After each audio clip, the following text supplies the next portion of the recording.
Shalom, shalom. First and foremost, we want to give all praise and glory unto Yahweh, Ba'ashem, Ba'ashem, Yahushai, Yahushai, Ba'ashem, Ba'ashem, with us. Double honors unto the elders, apostles, great millstone, the elders, great millstone, and of course, peace and blessings unto the hopeful elect. This is here, servant say Yahweh, Ba'ashem, Yahushai, serving him in truth and sincerity. Of course, out here in Babylon, great, teaching the word of Yahweh, Ba'ashem, Yahushai.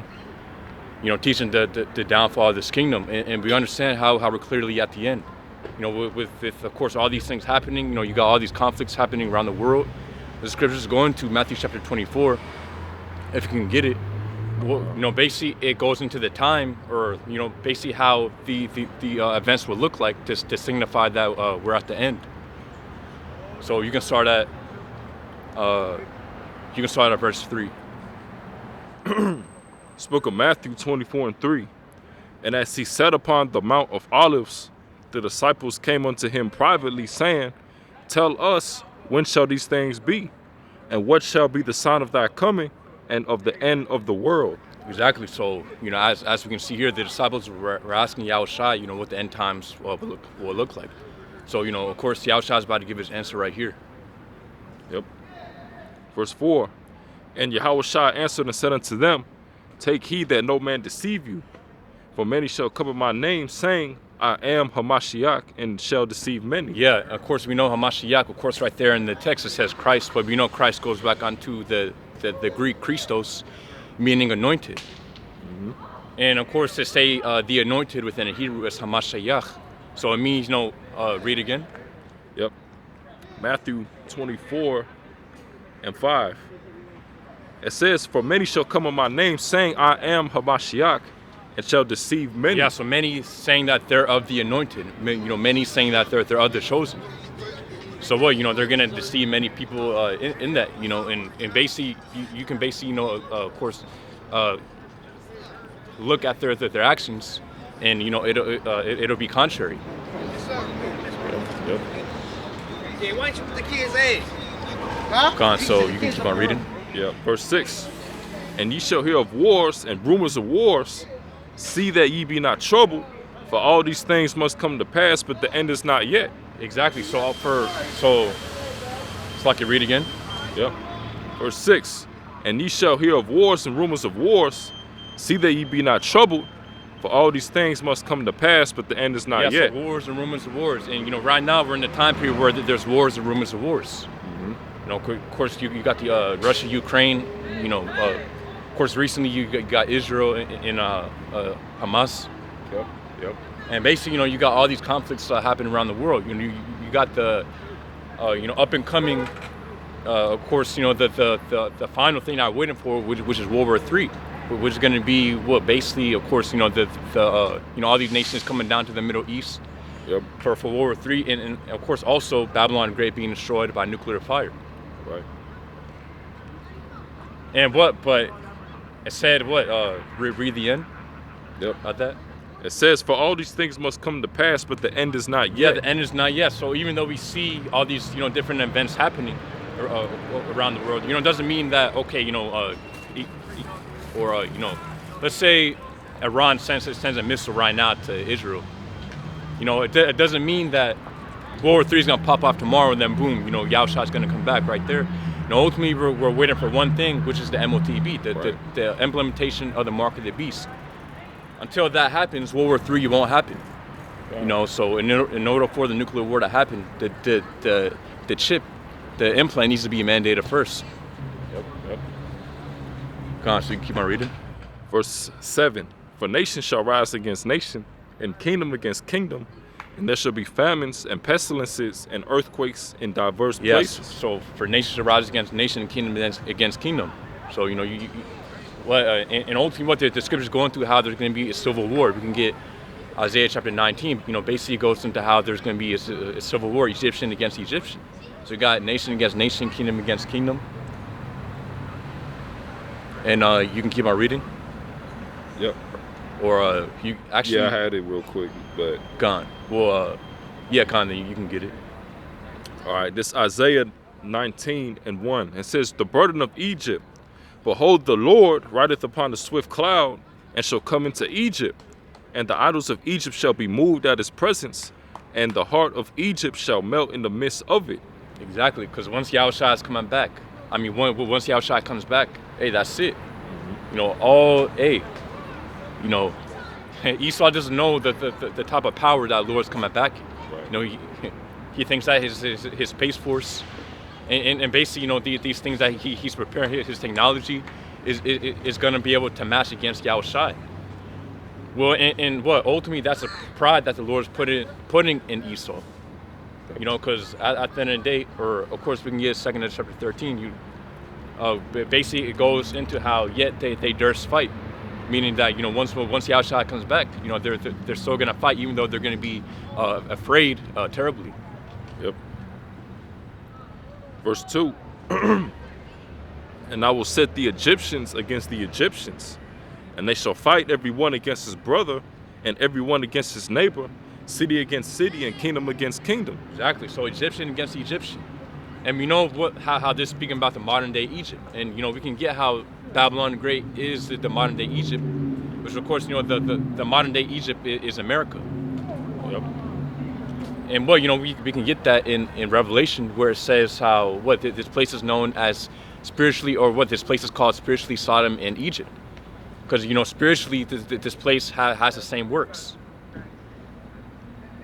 Okay. So in Isaiah chapter 19, it's saying Egyptian against Egyptian, meaning that's going to be, of course, the modern day Egyptians are the Americans, so American against American.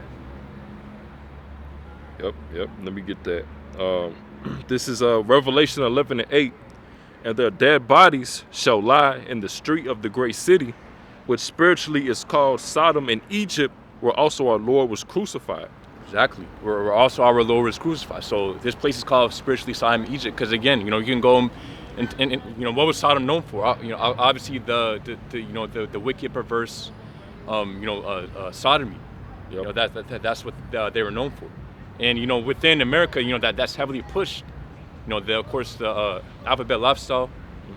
Mm-hmm. The Pride Month. Parades. Yep. All that is pushed here. So we know that this place is spiritually Sodom, and Egypt was known for its hard bondage, of course, towards the Israelites. The hard bondage and slavery that it gave towards the Israelites. So and of course within America, hey, the same thing happened ever since 1492. There's been a hard bondage and slavery, and of course overtaking of our people, and of course even up until this day, because slavery has never been abolished. It's just been a transferring. Now we're slaves under the system, under contracts, ultimately under the elites. That's right. I got some. This is Deuteronomy 28:68. And the Lord shall bring thee into Egypt again with ships, by the way whereof I spake unto thee. Thou shalt see it no more again, and there ye shall be sold unto your enemies for bondmen and bondwomen, and no man shall buy you. Exactly. So we're gonna be brought from to Egypt on ships, and obviously from Israel, we're not gonna be, you can't get to modern day Egypt. It wouldn't make sense to take a ship to get to Egypt, because obviously that's a walkable, basically what's the word? Basically that's a destination where you can literally walk to. Right. But America is on the other side of the world, and obviously we got brought here in ships. That's right. From West Africa, because we know since 70 AD our people fled to West Africa. The majority of our people. So Esau came to West Africa, and he of course brought us on slave ships towards of course America. Yeah, and you can't name another people that was led into captivity through cargo slave ships. Okay. Going into a land, all right, that they have not known, right? Worshiping guys that their fathers not known, all right. Let's talk about the Israelites, all right, the so-called blacks, Latinos, and Native American people, all right. That prophecy don't fit the small hats. That's never happened to them, all right. That prophecy don't fit any other nation besides the so-called Black, Latino, and Native Americans. See? Exactly. And yeah. And on to your point, you can basically go down, the whole list of curses that apply to us. And again, all of them apply to us. It's not just a few, a couple, because Esau likes to throw himself in there. Oh yeah, well, this curse applies to me. Well, no, ultimately, all curses need to apply to you in order for you to fit that, the description. That's right. All those curses need to apply to you, which all those curses don't apply to these other nations. All those curses apply to the so-called Blacks and Americans, Latinos. Yep. We've all been affected by that. Yeah. Because you got people who think that, this is all by, some to do with just skin color, all right, or something to do with all right. We know who people are biblically because of the Bible, because of prophecy, all right. We know it's not just because people think that just because it says Esau was red as a hairy garment, that automatically it's the Edomites. No, it's the characteristics, all right. Esau is known as a cunning hunter, okay. He was given the blessing of the sword, all right. He's also known as the wicked, according to the Bible, all right. The scriptures go into Esau being called the border of wickedness, okay. So it's more than just, him being the color of red, all right, that we can tell that he's the Edomite, all right, and that we can tell that the Edomites are done away with, all right. You can't hide behind being, Japhet, or something along those lines of saying that the Edomite is done away with, okay, because according to the Bible, we know good and well, that these devils are the ones that's in rulership, okay. Yeah, exactly. So we can go out through the whole book where it speaks about Esau. Each scripture, we can link it up onto again who Esau is, this so-called white man. Yep. I got something real quick. This is Revelation 6 and 4. And there went out another horse that was red, and power was given to him that sat thereon to take peace from the earth, and that they should kill one another, and there was given unto him a great sword. Exactly. So, yeah. So that's going to Esau. Well, ultimately Esau was given that great sword. Yep. Hey, Khan, you got it. Yeah, Esau was given a great sword, all right. Another horse that was red, all right. The Edom, all right, Edom, right, means red, all right. That's literally his name, all right. Horse goes into power, all right. So, basically Esau was given the power to do what? Take peace from the earth, okay. This man was set up as the wicked, all right, created to be the wicked, all right, and he was given, his blessing, which is the sword, and that's how we came into rulership, all right, through his sword, all right, through his deceit, all right, through his technology, going into his left-handed wisdom, all right. That's how this man has climbed, into power, eventually creating, his ultimate weapon, right, which is the ICBM missiles, okay. Yeah, Khan. And when you look at the initial state of Esau, it's a phenomenon that he was able to come up out of that state, and to be the basically become the standard of the earth. Okay. That goes to show you that everything that Esau has been given, ultimately, what it goes back onto that blessing, right? That that Isaac gave onto Esau. So ultimately, what it's the Lord is doing for, again, the basis of all men to be over all people. Yep. And to have of course all this power. Yeah. Let's see. We get We can go back to Isaiah 19. All right, Khan. Yeah, I'm gonna just go back then. All right, Isaiah 19, and I'll read 2 again. And I will set the Egyptians against the Egyptians, and they shall fight everyone against his brother, and everyone against his neighbor, city against city, and kingdom against kingdom. Exactly. So Yeah, that's again, that's going to the Civil War. You're gonna have the Lord's brewing up a Civil War on all fronts. All these groups against one another, anti this versus pro that. Of course, the red versus the blue. Yep. Hey, what so clearly the Lord's of course you're gonna have racial wars. Right. So basically what? Imagine all these things compacted into one thing. Hey, again, it's going to be a great war. That what Yahweh Shem Yashai is setting up. It's a great war that the Lord's setting up. That's it. That's it. People, rising up against the government. People out here is struggling, right? Inflation going up. People are getting cut out of jobs. Got the government shut down, right? Federal workers, they're not getting paid. And Trump pretty much making it seem like, certain workers may not get paid, whether they, deserve it or not, as he put it. All right. Got the famines, right? Food shortages. All right. So, everything is falling into line. All right. That, these people are about to lose it, man. All right. That's going into that civil unrest. And it's going to come to the point where everybody just going to have to fend for themselves. It's going to be, survival of the fittest. The guy that you thought that was your friend, your best friend, he's going to turn on you for a piece of bread, man. That's the type of times that we coming in. There's certain movies, you could watch that kind of go into that. You got like The Purge, you got Leave the World Behind, The Book of Eli. That's similar unto like what Jacob's trouble is going to be like. The scriptures go into, it's like a time like never before seen. Jeremiah 30:7. So you want me to keep reading? Yeah.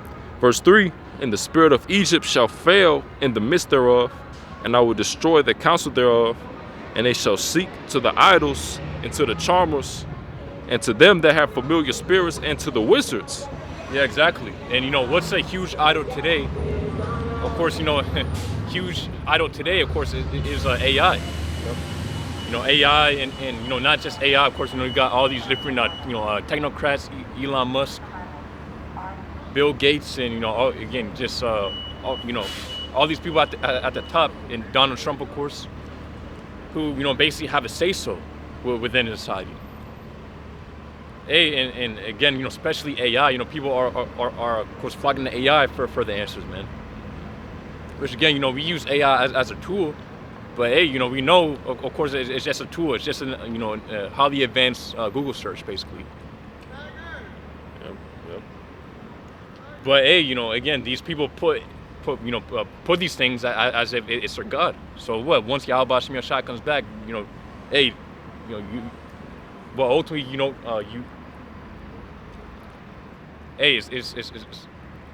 it's going to be nothing that of course you can call upon.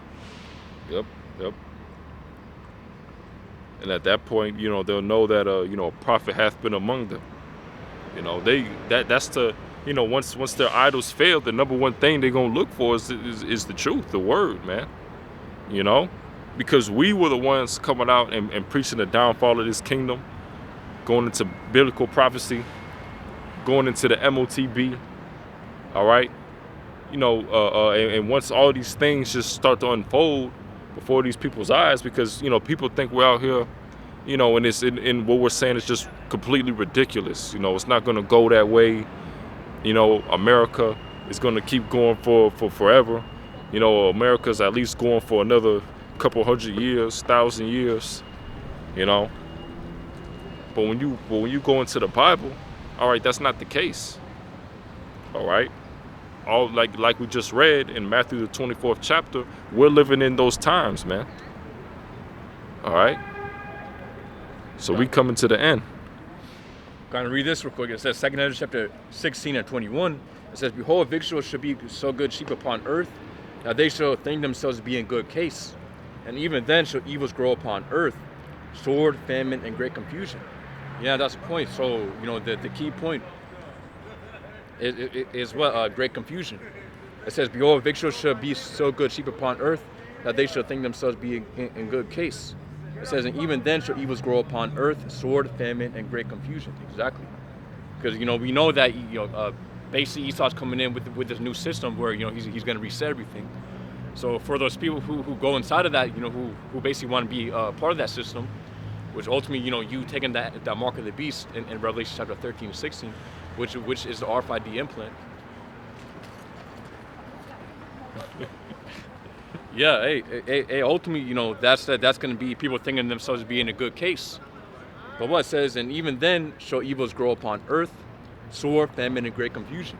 Exactly. And, of course, Esau is going to come in order ad chaos. So, even of course, even up until that event, it's going to be a lot of things happening. And, of course, as we're speaking, and it's a lot of things happening. Yep. So, how much more, of course, in a very, very near future. Again, which the future is already here. It says, sword, famine, and great confusion. And the point is great confusion. So whether there's going to be great confusion, man, because, ultimately people won't have, the wisdom, knowledge, understanding to know what to do. As the scriptures say, Isaiah chapter 33 and 6, of course, wisdom, knowledge shall be the stability at that time. So what? Ultimately, the wisdom, knowledge that we have, that Yahweh Bashem Yashai has given us, that's going to be our stability, because, we're going to have the answers. We're of course going to understand what's happening, and we're going to know what to do through Yahweh Bashem Yashai. And ultimately, what we're going to do is trust in our Lord. Yep. Yeah, I got that. This is Isaiah 33 and 6. And wisdom and knowledge shall be the stability of thy times, and strength of salvation. The fear of the Lord is his treasure. Exactly. So wisdom, knowledge will be the stability of our times.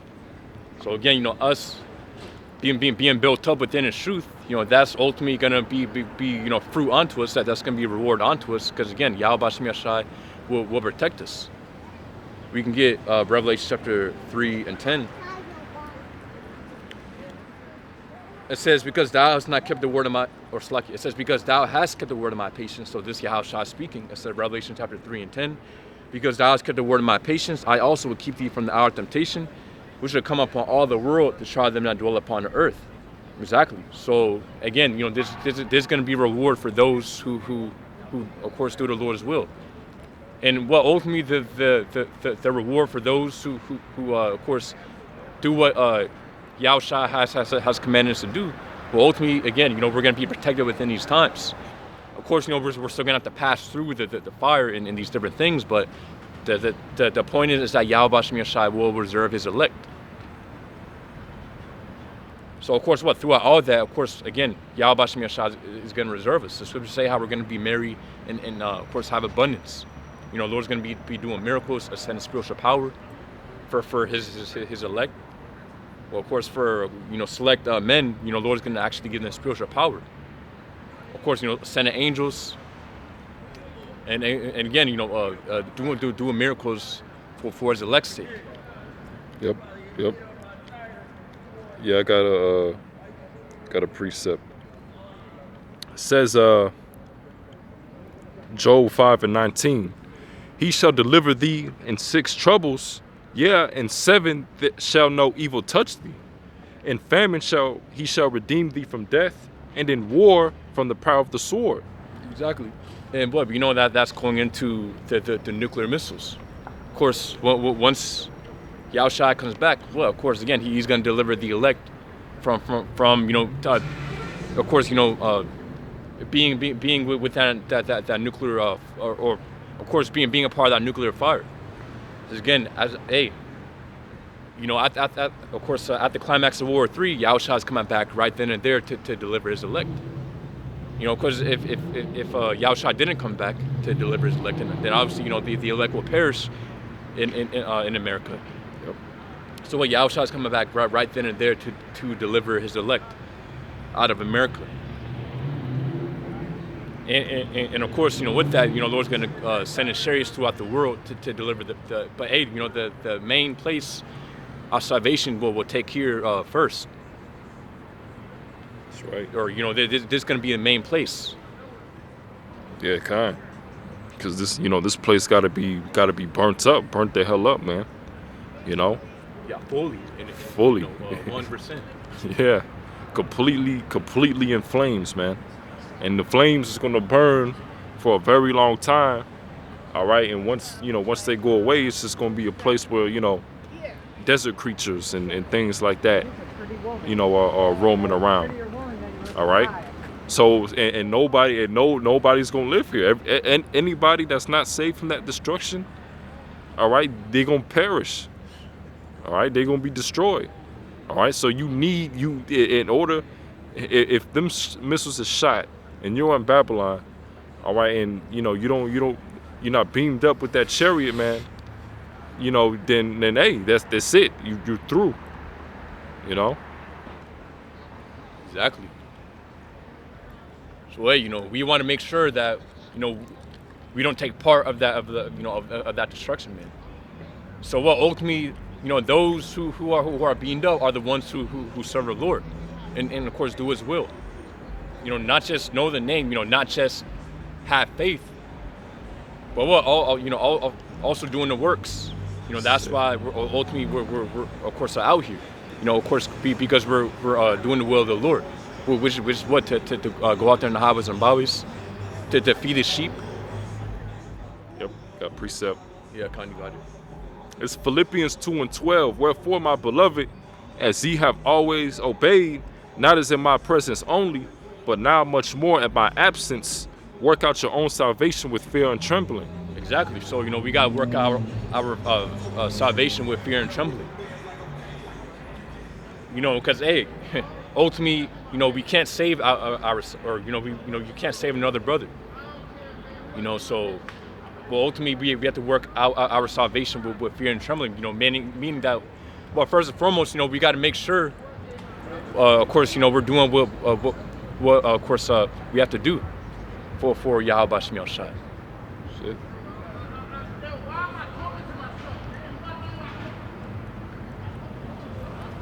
Yeah, I got another one. This is Romans 12:1. I beseech you, therefore, brethren, by the mercies of Yahweh, that ye present your bodies a living sacrifice, holy, acceptable unto Yahweh, which is your reasonable service. Exactly. So that's why we're out here. We're presenting our bodies as a living sacrifice. So and of course, with a sacrifice, you're giving up something that is valuable, or that's again, you're basically giving up something, or how can I? Again, basically, you're making a sacrifice. Yep. And not all sacrifices are convenient. So ultimately, that's why we're out here. Yep. Dog. You can read it again. Yep. Romans 12:1. It says, I beseech you, therefore, brethren, by the mercies of Yahweh, that ye present your bodies a living sacrifice, wholly acceptable unto Yahweh, which is your reasonable service. Exactly. So representing our bodies, living sacrifice. Hey, what? Ultimately, what it's times you don't feel like doing it, but hey, you still got to do it. You still pray to Yahweh B'Shem Yahushai to put the Spirit on you to do it. Because ultimately, this is a thing of discipline. It's not a thing of emotions and feelings. That's it. Ultimately, we got to come out here, and again, coming out here, you still got to make sure you're level-headed. Right. You don't just come out here completely through. Ultimately, you got to get built up, pray to Yahweh B'Shem Yahushai. Of course, get into the scriptures. Make sure you got to do what you got to do, and of course, you got to do the work. Yeah, just go out and do it. We don't read from a script or sermon, or something like that. We just come out, and we just let the Spirit go. We just go. Yeah. We just go through the Spirit. Yeah. Go out. Hey brother, get these couple precepts. All right, and we just flow. Flow through the Spirit. Yeah, exactly. Throughout the week, of course, we're doing our lessons, we're studying, we're reading. That's it. And then, hey, when we come out here, we just let the Spirit flow. Yeah. It's just Yeah, and it's always something going on in the world, in the news. All right, you got judgment. All right, you got the love of many waxing cold. All right, you got wars, rumors of wars. All right, you got inflation. These different famines about to come. All right, so it's always something to go into, and all that goes back into prophecy. Yeah, gone. Of course, yeah. Linking up the current events with the scriptures. Right. Verse 2, and be not conformed to this world, but be ye transformed by the renewing of your mind, that ye may prove what is that good and acceptable and perfect will of Yahweh. Exactly. So we can't be conformed to this world. The ways of this world. Basically, how the world expects you to conduct it, or actually, you can read that in the NLT. I think it's pretty good there. But basically, we can't be taking part of the ways of the world. Of course, we got to use the world, not abuse it. We still gotta, of course, work, do our thing to of course, navigate throughout the world. But it's a spirit. Ultimately, our spirits are with Yahweh B'Shem Yahushai, and that's the important thing. Our spirits aren't, of course, in the midst of Babylon the Great. Yeah, we're here presently through our flesh, but again, our spirits are with Yahweh B'Shem Yahushai. Yeah, this is Romans 12:2 in the NLT. It says, "Don't copy the behavior and customs of this world, but let Yahweh transform you into a new person by changing the way you think." Yeah, exactly. And what's the standard that we're supposed to be partaking, or the standard that we're supposed to be meeting? Of course, through the scriptures. Mm-hmm. So anything that's against the scriptures, we're supposed to give it up. Anything that's against Yahushai, we're supposed to give it up. And we gotta follow the way the scriptures. The scriptures say, basically, or basically. Yahushua said, "He that believeth on me, as the scripture hath said, of course, out of his belly shall flow living waters." Right. So the key point is, as the scripture has said. So we gotta do what the scriptures commanded us. Yeah, and you can't be offended over what the scripture saith. All right, you got bringing out the law. You bringing out the scriptures. Oh, that doesn't mean that, or oh, why would this say that, or this or that. All right, the scriptures goes into, there are ways that a man think is right, but the end thereof is death. All right, so when you saying you transform your mind, all right, you have to flee from all the Western philosophy. All right, because you got people who think that morality, that the Western world, that's like the standard of morality. No, it's the scriptures. See? This place is out of order. So on. Oh yeah, Khan. Yeah, Khan. So again, so Romans chapter 12:2. We shouldn't be conformed to the ways of this world. And as the scriptures say, of course, Yahushua has taken us, or ultimately we're not a part of the world. Yahushua said that he has chosen us out of the world. Yep. Meaning that automatically we're going to be different. From the world. So that's why it says, be not conformed to this world. Yep.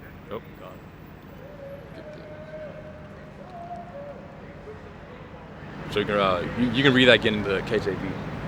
All right, Romans 12:2. It says, "And be not conformed to this world, but be ye transformed by the renewing of your mind, that ye may prove what is that good and acceptable and perfect." Yeah. So to transform, meaning again, we got to become born again. Yep.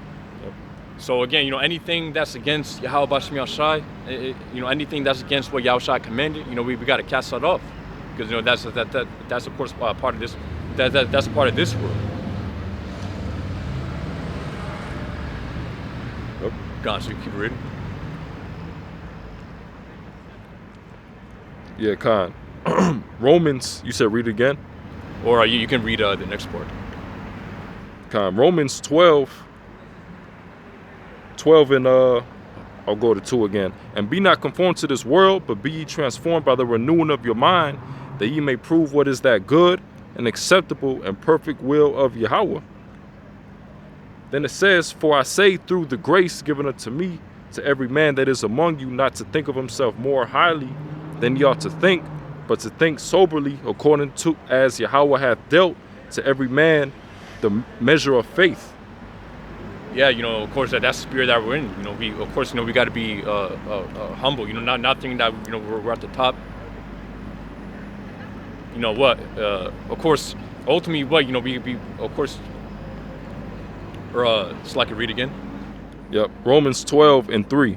For I say through the grace given unto me to every man that is among you, not to think of himself more highly than he ought to think, but to think soberly, according as Yahweh hath dealt to every man the measure of faith. Exactly. So think of soberly, and that's the thing. So that's also going into denying ourselves. Meaning, of course, being within the brotherhood. Of course, you got to deny yourself. What happens if you, of course, come into this thing and you think you're of course all the way at the top. Obviously that's pride. And of course, that's Yahweh Shemiel Shai isn't dealing with that. Yep. I got something.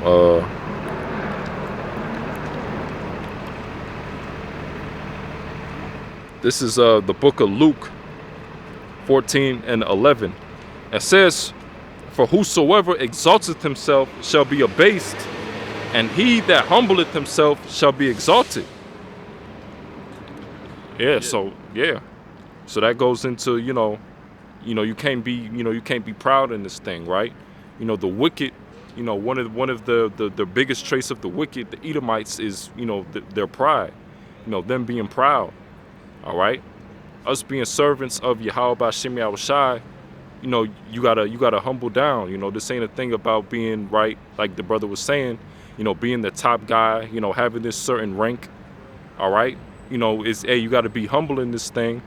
All right, and serve the Lord through fear and trembling. All right, that's all you should be focused on. Your walk in this truth.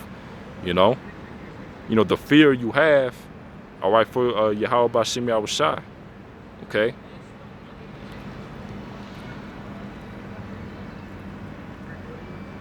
Yeah, and it also says in Romans chapter 12 and 3. Ultimately, we of course got to think soberly. So we also you still have to have a confidence. You're not overly bashful towards yourself. Ultimately, you still got to have a confidence to do of course to do this work.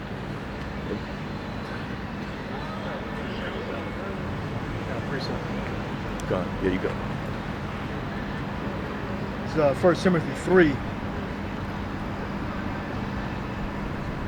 1 Timothy 3 and 1. So this is a true saying: if a man desire the office of a bishop, he desireth a good work. All right. Now, this is the precept where you got these like IUIC, I believe, mainly. It goes into a husband of one wife. First of all, Paul can't make a law that says you can only have one wife. This isn't a law. All right? It's a recommendation. So, the man that has responsibilities of, look up the word bishop. 1 Timothy 3 and 1. All right. We're in different times, Now it is wise to have less responsibility in this world, but it's not an absolute requirement to have less responsibilities in this world, because we technically all could just work at Walmart. We can get to that too. We get into our income, all right, and be super humble and just work at Walmart. So we all should do that. We all should have one wife and work at Walmart. All right. Give me the definition. You got it? Yeah, come on. All right. It says, so Greek word is episkope. It says, oversight, overseership. office, charge, the office of an elder. It says the overseer or presiding officers of a Christian church. Right. Yeah. So in general, it's like an elder. You know, it's elder. We don't use the term bishop really. You know, the name has been used, but it's not like a mainstream word we use. I hear the elders use the word bishop. But, you know, read the definitions again. Gone. So it says episcope, meaning oversight, overseership, office, charge, the office of an elder. It says the overseer or presiding officers of a Christian church. Yeah, like the head of a church, or you could say like a camp leader or elder over a region. You know, episcope. What is it? Yeah, episcope. Episcope. All right. There's a word breakdowns to what? I don't know. We need to look or something like that. Episcope. So that's a person in charge. Yeah. Gone. So episcope, it also goes into investigation, inspection, visitation. It says the act or that act by which the Most High looks into and searches out the ways, deeds, character or of men. It says in order to judge them and their lot accordingly, whether joyous or sad. All right, going through word more. Gone. So yeah, it also says in Strong's superintendents, especially the Christian What's the word? episcope. Go into the etymology of the word. Gone. Oh, yeah. Click the word and it goes into a more basic form of the word. Gone. So, yeah, the Greek word is tomai.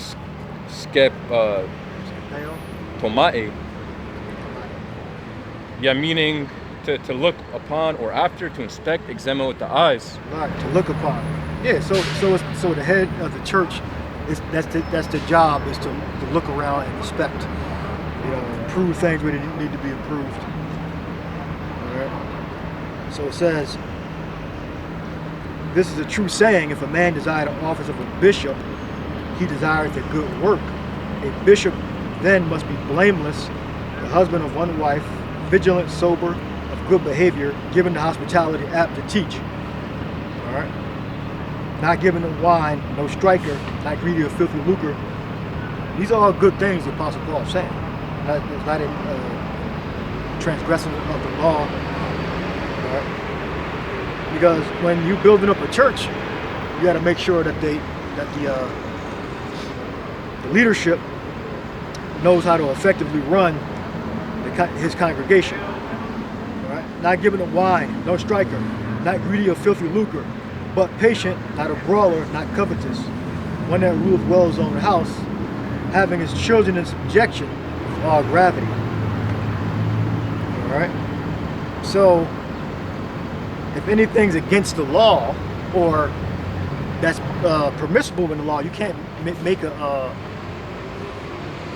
well, you can make a suggestion, okay, against something that is lawful because of the times. What the scripture say? Redeeming the times because the days you get find that. Redeeming the times because the days are evil. All right, so it's a good thing, yeah, just to focus to have just one wife, but that's not an absolute. Okay. The other things Paul was saying, it's an absolute. Yeah, you gotta because if you don't do them or you indulge in them, you could be in error. You know, that could be a weakness that could hurt you or the congregation. But having more than one wife, that's not an error that you can. Well, it's possible, but you know, having one wife could bring you into error. Yeah. You know, Yeah. having one. But it is lawful for men to have more than one wife. Yeah. All right. Yeah. So as long as you can maintain. Yeah, I believe he suggested for brothers to not really deal with women at all, and right? they don't bring it up. That was my next point. So we should just all follow that suggestion. All follow that law. Okay? Yeah. Because it does say, the things that I write unto you, consider them to be the commandments of the Lord. All right? Well, they are the commandments of the Lord, but every commandment is not something that we have to follow. Such as the land Sabbath, right? Do we keep the land Sabbath? No. Do we keep the Sabbath in general perfect? No. All right? Do we put homosexuals to death? No. All right. So just because they're commandments, certain commandments we can't follow or we don't have to follow because they don't apply. All right. Now,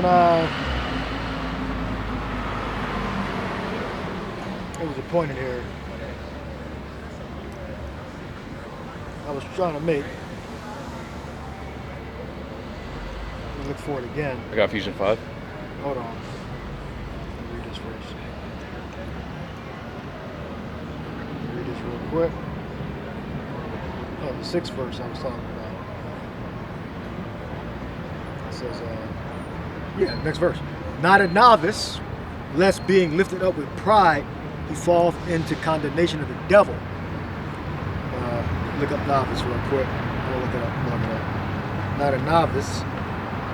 Neophytos. All right. Newly planted, a new convert, neophyte, one who has recently become a Christian. All right, because they don't know anything. They know the basics. All right. They don't know the nuances. All right. They haven't been to they haven't even had the opportunity to make mistakes and improve upon the mistakes and see their errors and improve upon them. You know? So they're still new. All right? Because we've all made mistakes. You know, I remember we uploaded a video. Back then I didn't have, I wasn't editing the camp video. We uploaded a video of us getting assaulted. You know? And then somebody took the IHBK took the video, and then the brother was getting smacked in the head or something like that, and then they kept replaying it back. You know, so it looked like animated, like they fucking children. IHBK did that, I believe, if I'm not mistaken. You know, they kept playing, making smacking sound and shit like that. They're fucking children. All right. So brothers have lost their lives. What scripture say about been sawn asunder, brought in caves, hung,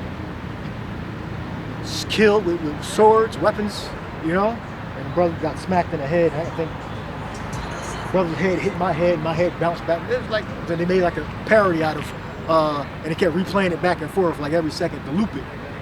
You know, and then putting like sound behind it. Like, okay. But we got the truth though. So we shouldn't have uploaded that. Even though I didn't have the authority to, I wasn't editing the videos back then. So we learned from that mistake. Now if it was live, then hey, they just called it live. Back then there was no live streaming back then. You know, that was a new thing. You know. Now I just started doing lives for like my regular during the week videos. Because my schedule changed, you know, you got to start figuring new things out to get the work done.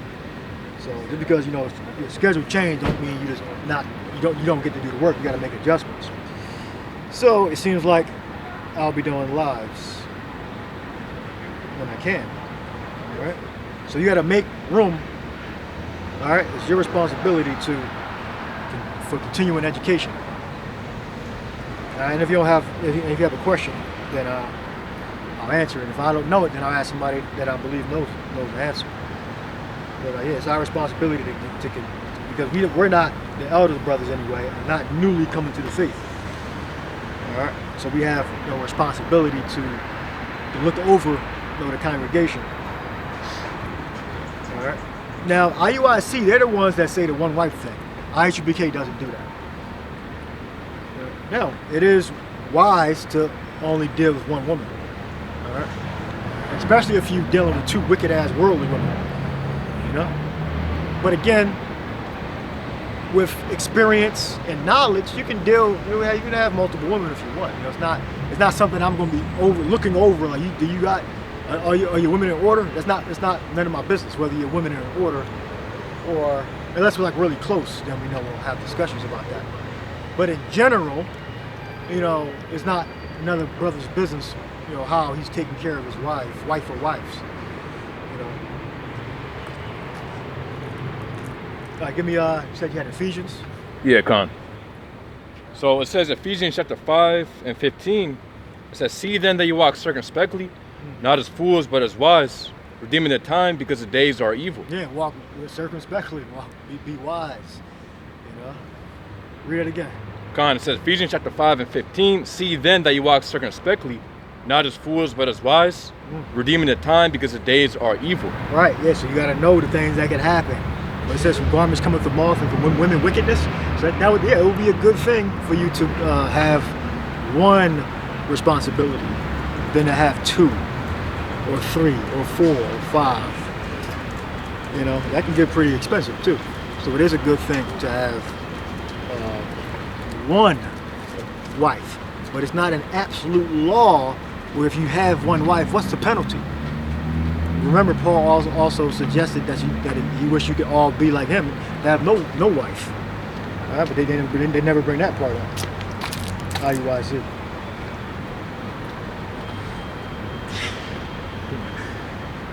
Boy. Wise, not as fools. Look up circumspectly. It should be a simple word. Yeah, I think IUIC, they teach that if your woman isn't converted within 6 months or something like that, you gotta leave her. Or you know, something that's along not those even in the lines. scripture. Yeah, You know, that's the opposite. You know, again, they just make up doctrine to appease women. yeah. And that doesn't benefit men. You know, like again, if a brother's dealing with more than one woman, I mean, that's none of my damn business. It's none of my business whether, you know, who he's messing with. As long as there ain't no damn man, it's none of my damn business. All right? If a brother's messing with a dude, then he's gonna get kicked out. He's gonna get cussed out and kicked out. Yeah. Go ahead, what you So Greek word for circumspectly is akribos, meaning exactly, accurately, diligently. It says perfectly. Yeah, I mean, your desires are your desires. I mean, it's not like. And I know by default, certain brothers do have more than one wife. In Great Millstone, anyway, and ISUPK, I'm sure. You know, it's not and some brothers ain't gonna have more than one wife. Some brothers not gonna have no wife at all. So, I mean, that's none of our business. So as long as they're maintaining, they're keeping their responsibilities and duties that they're supposed to do throughout the week and throughout their career in the faith. You know, how many women they have is not relevant to the equation, to our salvation. All right? We're just keeping the Lord's commandments. All right? All of them that we can keep that apply to us. All right? And furthermore, a bishop is the head of a church. All right? And the word bishop is not a Hebrew word. Right? It's a Greek word. So we have to use words that are similar in the English to an office that we can interpret in English to find out what it's referring to. All right? So the best word would probably be an elder. You know, an elder. And every brother's not an elder. All right? All right, you have heads. And then you have different degrees of elders also. You know? So who was that scripture really for? What was it? Is it a universal scripture? But they try to make it a universal scripture, but it clearly does say bishop, which means elder, overseer. All right? All of us are not elders and overseers. We only have, that's a certain ranking system. All right. And we have the main elders, and then you have lesser elders. All right. And again, bishop is not a Hebrew word. The word elder is not a Hebrew word either. I don't believe, like ELDER. That's not. So we got to use equivalent words that match up in the language that we speak, and that just gives a description to the office that we hold. And brothers don't be holding this, like 1% maybe, that hold the office of a bishop. So, and the main point, which I guess bringing in other subjects, was not a novice that's being lifted up with pride. If you a novice, it don't mean you're gonna be lifted up with pride automatically. It just, you have to be trained and guided first. That's the proper way to come up in the faith. all right, to advance in years is to be guided. All right, now give me Ephesians. What's that? About the schoolmaster. Find that precept. Is that Ephesians? That's Galatians. Galatians. Yeah, Galatians. It's a little more too. Yeah, we go. It says Ephesians chapter 5 and 17. It says, "Wherefore be ye not unwise, but understanding what the will of the Lord is." Yeah, what the will of the Lord is. You know, what the fuck you worried about how many women I got? All right? Why you folks so damn focused on women? All right? We ain't gonna have a damn whole sermon about you having one wife. But we'll have a sermon on women in general. What would Scripture say? Whose hearts are snares and nets. You know? So don't even have a woman. Her hearts are snares and nets. You know? My recommendation is not to ever live with a woman, all right, and just be single. That's my that's my recommendation also. All right, but I understand that's not it's not an absolute. It's not an absolute thing. All right, every brother. First of all, we're not carbon copies of each other. All right, we're not effing robots. We're not IUIC. All right. Now, if you get caught, what's the Judah and Tamar? We're going to read that story. Judah and Tamar. Now, if a woman presents herself to you and she's humble, then, take her. Because the scriptures say be fruitful, multiply, not telling you to have children. But she fall in, if the equation is right, then take her. It's better to be, well, if the time we're in is evil, it's better to actually be alone in that manner than to be with a woman. But it's not, you're not sinning if you get with a wife. So again, every brother's going to be different. See, if you're a novice, you would say something stupid like that. Oh, you should just be absolutely. You got to get a wife, or you shouldn't get a wife. That's why you're a novice. It depends on the brother. If you're seasoned, then you know that every brother has different personalities, different weaknesses, different strengths. All right. And if you're a novice, you shouldn't be giving that damn advice anyway, or blessed advice. You should be shutting the hell up and following directions. Where we at? Ephesians 5 and 17, and I got the word for unwise. Yeah, go ahead.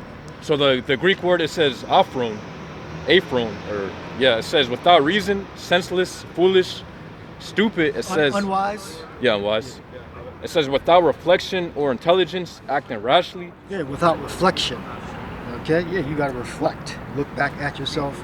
Look back at the things of the past, the history, and consider what's lawful, what's unlawful, what can be to your benefit, and what could be a hindrance. All right, and what your station is in this life, the power that you have, and you come up with an equation, and then you act upon it. All right, quickly. All right, don't wait. Execute quick. Think for a long time and execute quickly. That's just my advice. It's not a law. Think for a while and then execute quickly. All right. Good. It says, it also says ignorant, egotistic. It also says unbelieving. And unwise. Yes. More? That's it. That was it? Okay, all right, next, spirit. So did you want the Galatians or the Judah and Tamar first? Galatians 23 and 23. It says, but before faith came, we were kept under the law, shut up unto faith, which should afterwards be revealed. Yeah, faith is going to be revealed because the animal sacrifice is going to be taken away for forgiveness of sins. All right? And faith and grace was going to play a part for Israel's salvation. So-called blacks, Latinos, Native Americans, and our people scattered throughout the nations. What? Verse 23, but before faith came, we were kept under the law, shut up unto faith, which should afterwards be revealed. Wherefore the law was our schoolmaster to bring us unto a Mashiach. Yeah, the law was our schoolmaster to bring us unto the Messiah. All right, to keep us in a certain bounds, not to be degenerates and freaks, to be healthy, not to eat those scavenger foods and swine, pork. All right. And non-cloven-footed animals. All right. Sexual unlawfulness. Marriage with close relatives, supposed to be abstained from that. So that was the law. All right. To really, to wash after, to be clean, be ritually clean. Sacrifice. The high priest had to sacrifice for himself and then for the congregation. Sprinkling of the blood on the doorposts. Having the law written on you, on the doorposts, phylacteries, So we lost, we didn't keep up on it, and we lost it, and we were excommunicated from our land, all right? And we made subject to payment, subject to the nation. So the Father manifested Yahweh Shai to take away our sins, put us under grace, all right? So now we still know basic things about the law, all right? And we know the worship of Yahweh Shai is in the law, all right? And like the things I mentioned, we know how to do them. We can't keep them perfectly, but we know the basics of how to do them, all right? And Yahweh Shai is our sacrifice. So Yahweh Shai now is our propitiation for our sins. Meaning he appeases the wrath of, I believe that what propitiation means is appeasing the wrath, act as an attorney. Oh, I remember that. Acts as a lawyer. So when we commit a sin, we can, Yahweh Shai can advocate for us. So we can be forgiven, have a clean slate, and be a fit vessel for salvation. I continue. Verse 24. Otherwise, if we don't have an advocate, then fire come, we'll be burnt up in that hellfire. Then our spirits will be released into the heavens. We're not going to stay in the damn hellfire forever. That's that Greek mythology, that Christian, anti-Christian, I should say, belief that you're going to burn in hell forever. That's not biblical. Go ahead. Yep. Verse 24. Wherefore the law was our schoolmaster to bring us unto a Mashiach, that we might be justified by faith. Justified by faith, what? Yep.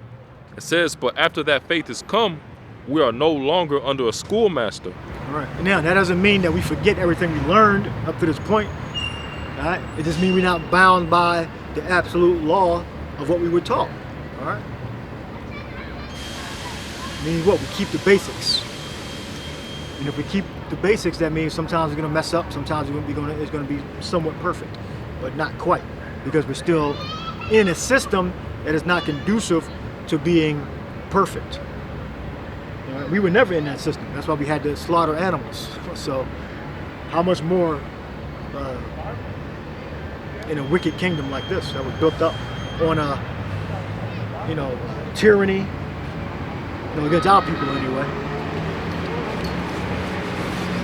and free, like a free thing. You can be a quasi Edomite version of Christianity. So that's what we were brought up in. An Edomite, so-called white man version of Christianity, where you can oppress other groups of people, do horrific demonic things to them, and it be state sponsored, all right, or legal within the legal system, but you're still going to go to heaven apparently. Government sponsored terrorism on the tribes. All right, so they can't actually be the people of the Bible, the so-called white man. Wasn't it said that Hernan Cortez, I believe, I forget that devil's fucking name, he burned the ships when he set in Brazil, Colombia, or one of the northern countries of South America. He burned the ships. It was the Caribbean somewhere, I don't know. he burned the ships. That was a dedication. He burned. I mean, that's the like when you listen to motivational stuff. They say, if you want to accomplish something, you got to take all pathways for you to fail away. You got to be completely determined to get what you want. So you got to take more. You got to take excuses out of the way. All right. So they burned the ships. So they would have to conquer. They would have to enslave. All right. Yeah, Hernan Cortez, Yeah. Spanish conquistador. Yeah. So we don't have the luxury. We're all supposed to be up and coming elders. We're supposed to know, like, if the leadership were to pass away and the next generation would come. Hopefully that doesn't happen. But you got to be in the spirit of hastening the day and in the spirit of Noah at the same time. Noah preached over, I believe it says 100 years. 120 years. Yeah. So we got to be in that spirit that we could be here for a short time or a long time. But as it is written, tarry for the day. Give me Habakkuk, second chapter. Though it tarry, wait for it. 2. I believe that's the second chapter. That's second chapter. Yep. Though it tarry, wait for it will not tarry. Yep. All right. Yeah, Habakkuk 2 and 3. For the vision is yet for an appointed time, but at the end it shall speak and not lie. Though it tarry, wait for it, because it will surely come, it will not tarry. Yeah, you can see all the brother in Hawaii. He put a video together. You have to search YouTube and found the different videos of, I guess, 80s and 90s. They doing. I shared the video. Different videos of the barcode, the cylindrical implantable microchip, and they've been laying the groundwork for a very long time. So if you had been, it's all about perspective. Alive, preaching, 30 years ago, 35 years ago, relative to 2025, it's a fairly long time, in human years anyway, not in like celestial years, in terrestrial years. So, and that same scripture existed back then. So the point is, we don't know. We don't know when the day of the Lord is going to come, but we can see the signs. So back then, you could see the technology being put together for an RFID cashless system. They were using words like cashless back then, in the 90s, in the 80s. So this was always a plan to get to this point. All right. So we're gonna get to Judah tomorrow too. So let's do a tarry, wait for it. For the visions for an appointed time. So we can see it leading up to now. Now, just so you guys know, it doesn't make sense, as a warning, to implant people with microchips. That's a stupid idea. All right? So I say that because Esau doesn't necessarily have to have all the infrastructure for you technology guys out there in place for the system to run perfectly. Remember that implanting humans with microchips is not a smart thing to do in general. So why the fuck would Esau roll out a perfect program? Or a near perfect program? All right? So it don't make sense to chip people anyway. That's a stupid fucking idea. So it will make sense if he's going to implant people with microchips to roll the program out prematurely before all the infrastructure and the bandwidth and all that stuff is fully set up. It don't got to work all the time. It can just work sometimes. Remember, Esau is really an idiot. The scriptures say he's wiser than Daniel, but he's actually a fool. All right? He's wise when it comes to certain things. A kid. But he's actually a fool. It's demonic and stupid to plant microchips in people. So Esau don't have to have the infrastructure laid down all the way, have the perfect system running before they release it. So that's not an excuse. Oh, the infrastructure ain't ready. The bandwidth is going crazy. A million chips come online at one time, which I believe it probably can take it. I got to do the research again. I think it can take it, but you can put an argument of, we're not really ready for it yet. It don't matter. Esau's not he's actually a dummy. He actually think he can fight against the prophecies. He's that damn arrogant. He believes the Lord not watching. Well, he does. He knows the Lord is watching him, but he has this arrogance inside him. Like we can go another 20 years. We can go another 30 years. It's like this demonic compartmentalization that he has. Like he knows about the spirits, so he knows that he's the devil, but he thinks he can keep going farther and farther and farther, holding two contradictory facts in his mind at the same time. They conflict with each other. Look, you knowing about the evil spirits that have come from righteousness, from the Most High, from the Messiah, but then you think you can continue to keep going at the same time. So he's fucking acting crazy. He's a psychopath. All right? Two contradictions, and they both are at the same time still moving forward. You know, delusional.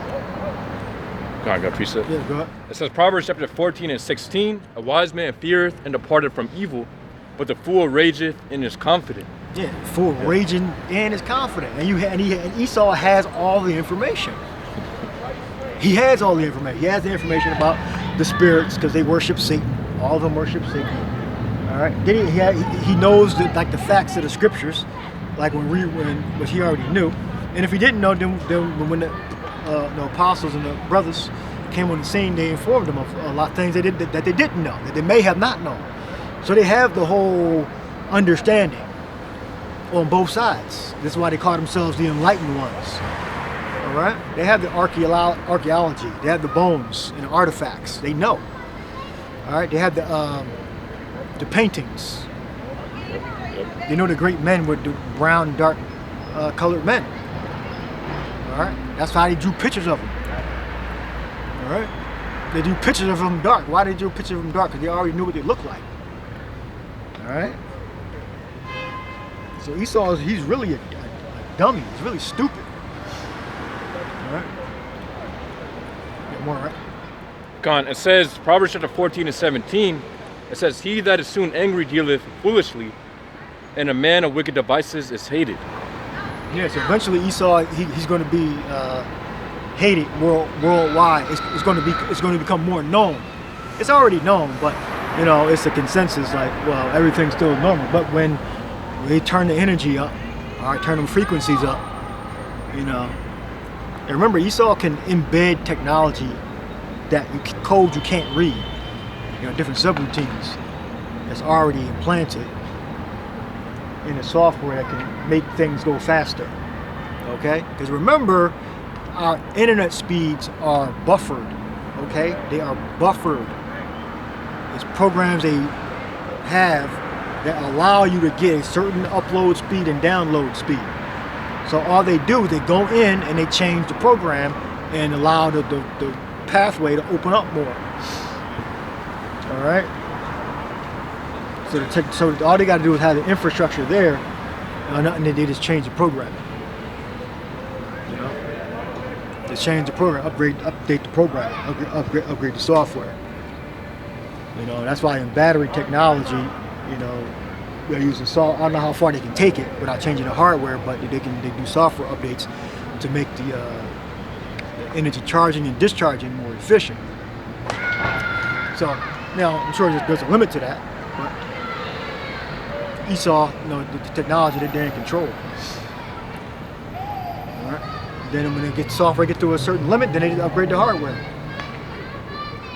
And they keep buffering it with the software until you keep opening up the pathways to make it faster. So again, the technology doesn't have to be perfect to roll out. Just make the equivalent from the pop-up testing centers for the drug testing. And we had that thing going around in 2020. All right, those centers just popped up. They had drive-through centers where you could drive up and get the thing stuck up your nose. So as much as though they popped up, the chipping centers can be popped up the same exact way. That's the exact equivalent. You can look up the stat. I don't know what it is, but how many people actually got tested? You know, I think more people probably got tested than took the drug. You usually have to fact check that, but I think more people probably got tested than they took the drug. Or maybe the percentage may be close, you know. But because probably like some jobs may have required you to get tested, but not necessarily take the drug, depending on the policy at the workplace. But or it may not be as that it even exists. I don't know. But I know those testing centers, those drive-through testing centers, and those companies renting office space out so you could go in and get tested, and they popped up over the months. So you can transfer that to the implantable microchip. All right, the infrastructure don't need to be there. They popped up. They rented out spaces in parking in shopping centers where they had the parking, and they put tents up, and then they organized lines with cones, and people drove their cars in, and they gave them their email address, phone number, identity, and they stuck the thing up their nose. And they put it in a biohazard bag, and they said your test results would be back in a certain time period. All right, and they did that when it became a big thing. So the implantable microchip, same exact thing, same exact thing. Drive-through testing centers, and they rent out office space on these first floor with the apartments on the top, or your downtown areas. Rent the space out. Go get your microchip. You're gonna be thinking about 2 wives, 1 wife, then, right? After your ass getting microchip. You're gonna worry about a damn woman. Women gonna be worrying about you if you're a man of the Lord. You got information? Yeah, come. So it says here are the most recent solid figures for the U.S. It says a snapshot, not perfect, but useful for comparison. It says at least 270 million people, 81% of the U.S. population, have received 1 dose of the arm juice. It says for testing, the cumulative number of arm candy tests performed in the U.S. as of mid-2022 exceeded 1.1 billion tests. Okay, so 1.1, well, that's people doing it multiple times too, probably. 1.1 billion, so definitely people are going to line up, and I gave you the ways where you're going to be microchipped. Easy to do. Don't have to have the infrastructure, so please do not use the excuse. Go into ChatGPT and look, the infrastructure is irrelevant, okay? The system does not have to be perfect. It's had to work sometimes. If the system crash, I don't know how it would crash, but I'm not an expert. It can crash. Remember, Esau's a damn he's a devil. It don't have to work 100% of the time. It's got to work sometimes. All right. Let's say 1 million new devices come online in 24 hours.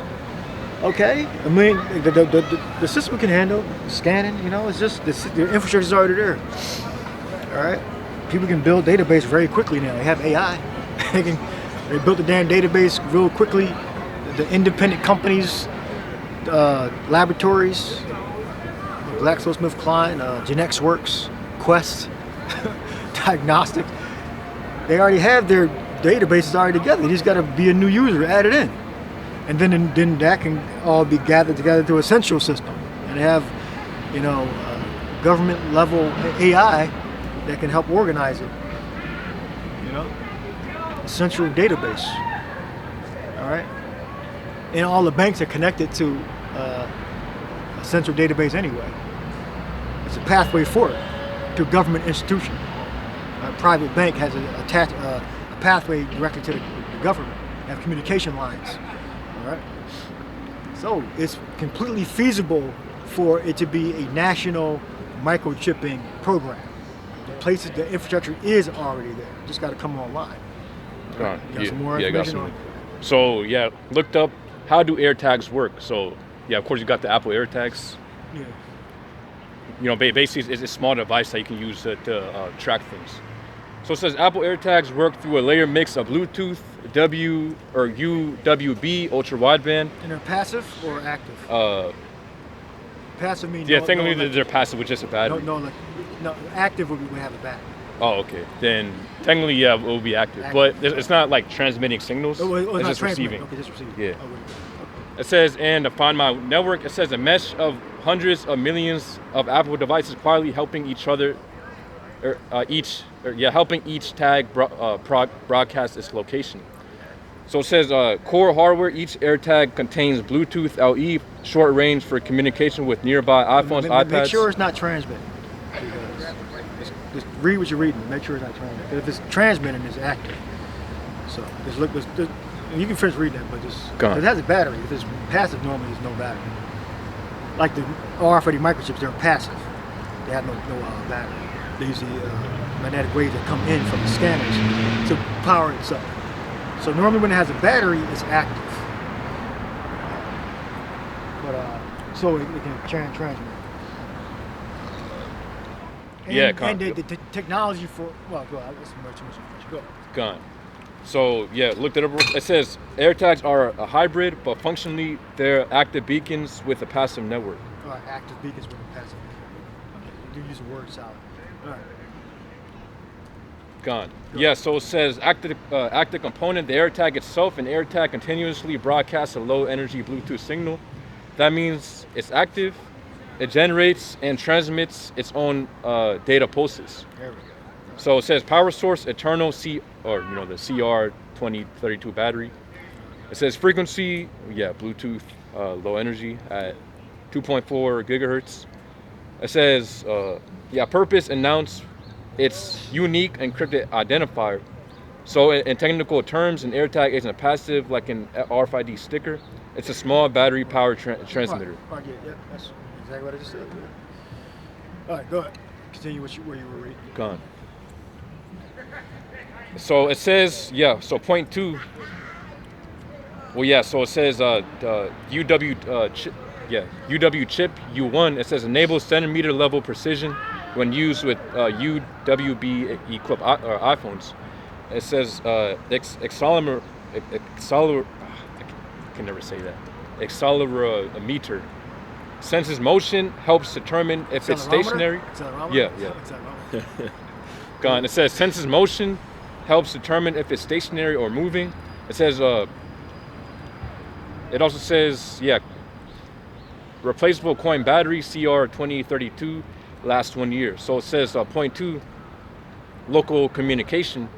So it says when you're close, within 30 to 100 feet, your phone connects via Bluetooth LE. It says the Find My app then gives you either signal strength, proximity arrows, and it also says it says play sound via the tag's built-in speaker. So it says this is all direct, not internet based. All right, now, if it's transmitting, that's the current network they're using now. Direct, not internet based. But if it can transmit, it can be internet based in the future. You just got to change the software. Oh yeah. So now look up the battery. Go in more details on what kind of battery it uses. Which technology the battery. Now you can look up solid state batteries.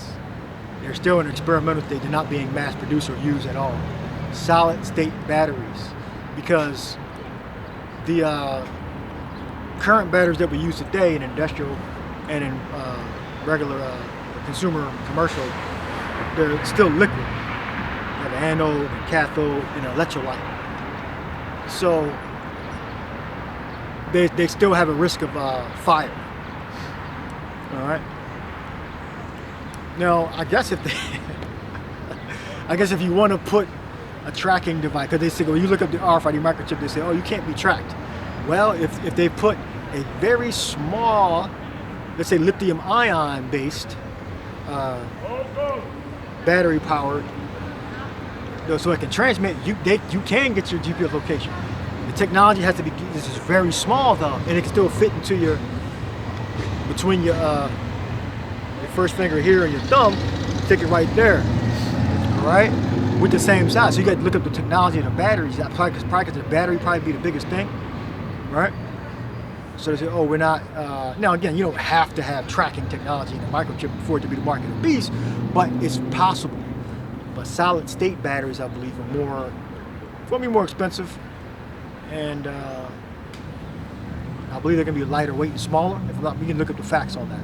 But that's a technology just look out for. Because again, the actual chip that they use, that's government mandated, we don't exactly know what technology they're going to use, because they have the flat microchips, all right, from Wallet More, and they have the cylindrical microchips. All right. Now I would think that the cylindrical microchips would be used if they want to put a battery in there, so they can track your ass. All right. Versus the flat chips, or they may add some more dimension to the flat chips, so they can stick a battery in there so they can track your ass.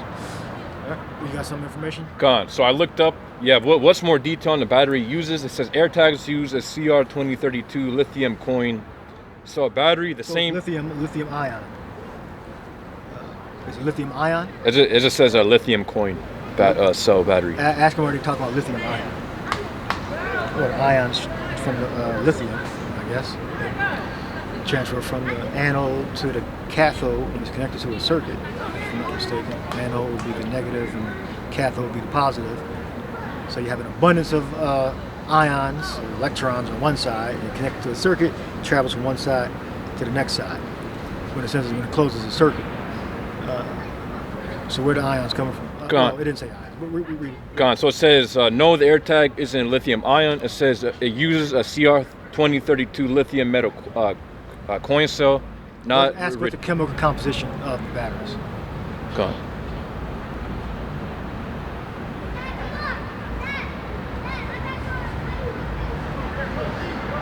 Saying letters and numbers don't, mean anything. That's just patent. That's a patent number, or a project number. Gone. So it says. But you got to have an electrolyte. You got to have an anode and a cathode. So what are the materials used for the battery?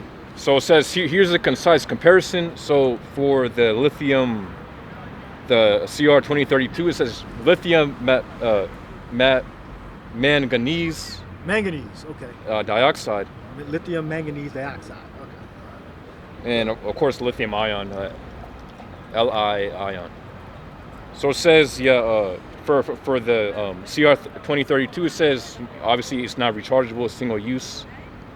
It's lithium metals, the anode. It says the cathode, manganese dioxide.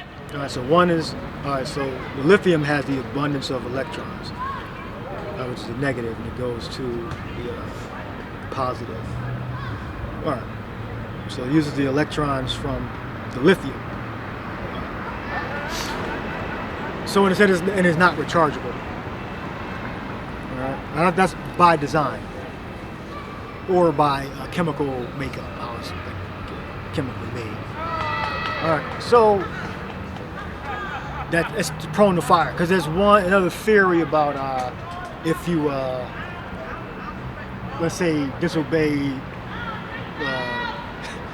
your local government, they can have the microchip explode or burn you up. All right.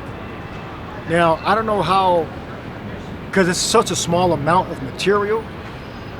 They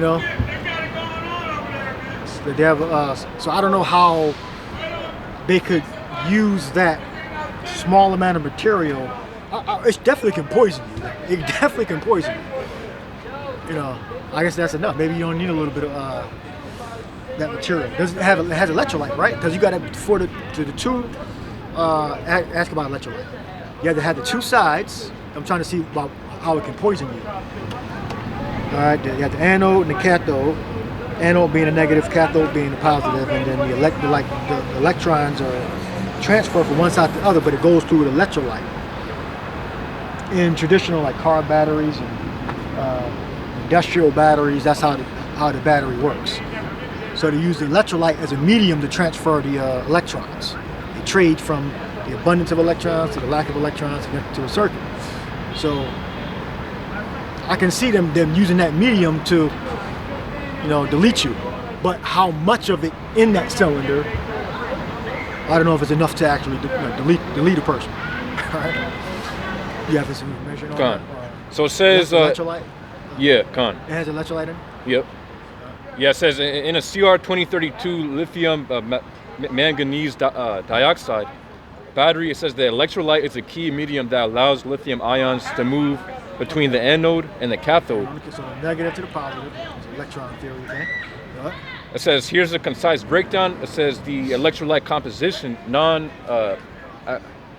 It says aqueous, Okay.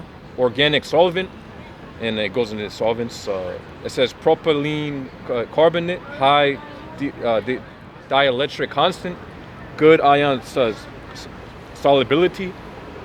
It says DME improves conductivity at low temperatures. It also says lithium salt, lithium chlorate, or lithium. Oh, that's a long word. All right, that's good. But no, I think battery fires start when I guess it would be the equivalent to a diesel runaway. Diesel when I guess the I forget exactly how a diesel run away, but I guess it keep dumping fuel into the cylinders and the RPMs keep going up. You can't shut it down for some reason. I think it might be like a fuel leak, but you can look it up. But how do battery fires start? I believe the wall, the partition from the negative and positive side breaks down and they come together and it basically makes a complete circuit inside the battery. I think that's how battery fires start. Like if you puncture the battery and it breaks down the wall separation, and that's how the battery fire starts. So possibly, but again, it's such a small amount inside the chip. The tracking chip, the chip that has the tracking system, the active battery. You know, I don't know if it's enough to actually kill you. It definitely can poison you though, because it's like doped lithium and manganese. It's not like pure lithium, pure manganese. You know, whatever chemicals they're using, or they're really elements that they're adulterated to make the positive for a battery, to work in the battery. Go ahead. You got how a battery fire starts. Gone. So, or you can just put some damn fucking poison in the chip. gone. So it says. Now it's thinking. It's thinking. Yeah. Yeah. So look, don't put nothing past ESO. Like I said before, the system don't got to be perfect. Yeah, 5 is supposed to be better. Give you all this information you didn't ask for. A little annoying sometimes. Better being concise. They gives you a bunch of information. I got to tell them, like, shut up. Yeah, I can ask you 3 paragraphs. You can put something that limited the speech. Give me 5 paragraphs. I asked for like something simple, and they give me peripherals on it. And again, it's good, but it's too much information can be confusing. Hard to digest. We got to get the information out so people can digest the information. Yeah, if you do this, you can either say make it concise, or if it's too long, you can just press and then more concise. More concise. I started doing that when I needed to be concise. Okay, so you learn how batteries work. So there's also a theory of having the whole system run on batteries, not batteries, but electricity. So you can low jack you or drive your ass to an internment camp. But I don't know if y'all was trying to let Esau get that far, because that infrastructure, it's gonna take some time. That's gonna take some time. So like I said before, the system don't gotta be perfect for them to roll out the program. All right. What they say when you want to start a business, don't wait till it's perfect. Okay, move now. All right. That's how Esau think, man. He acts, all right? And they've been laying the groundwork for like 40 years.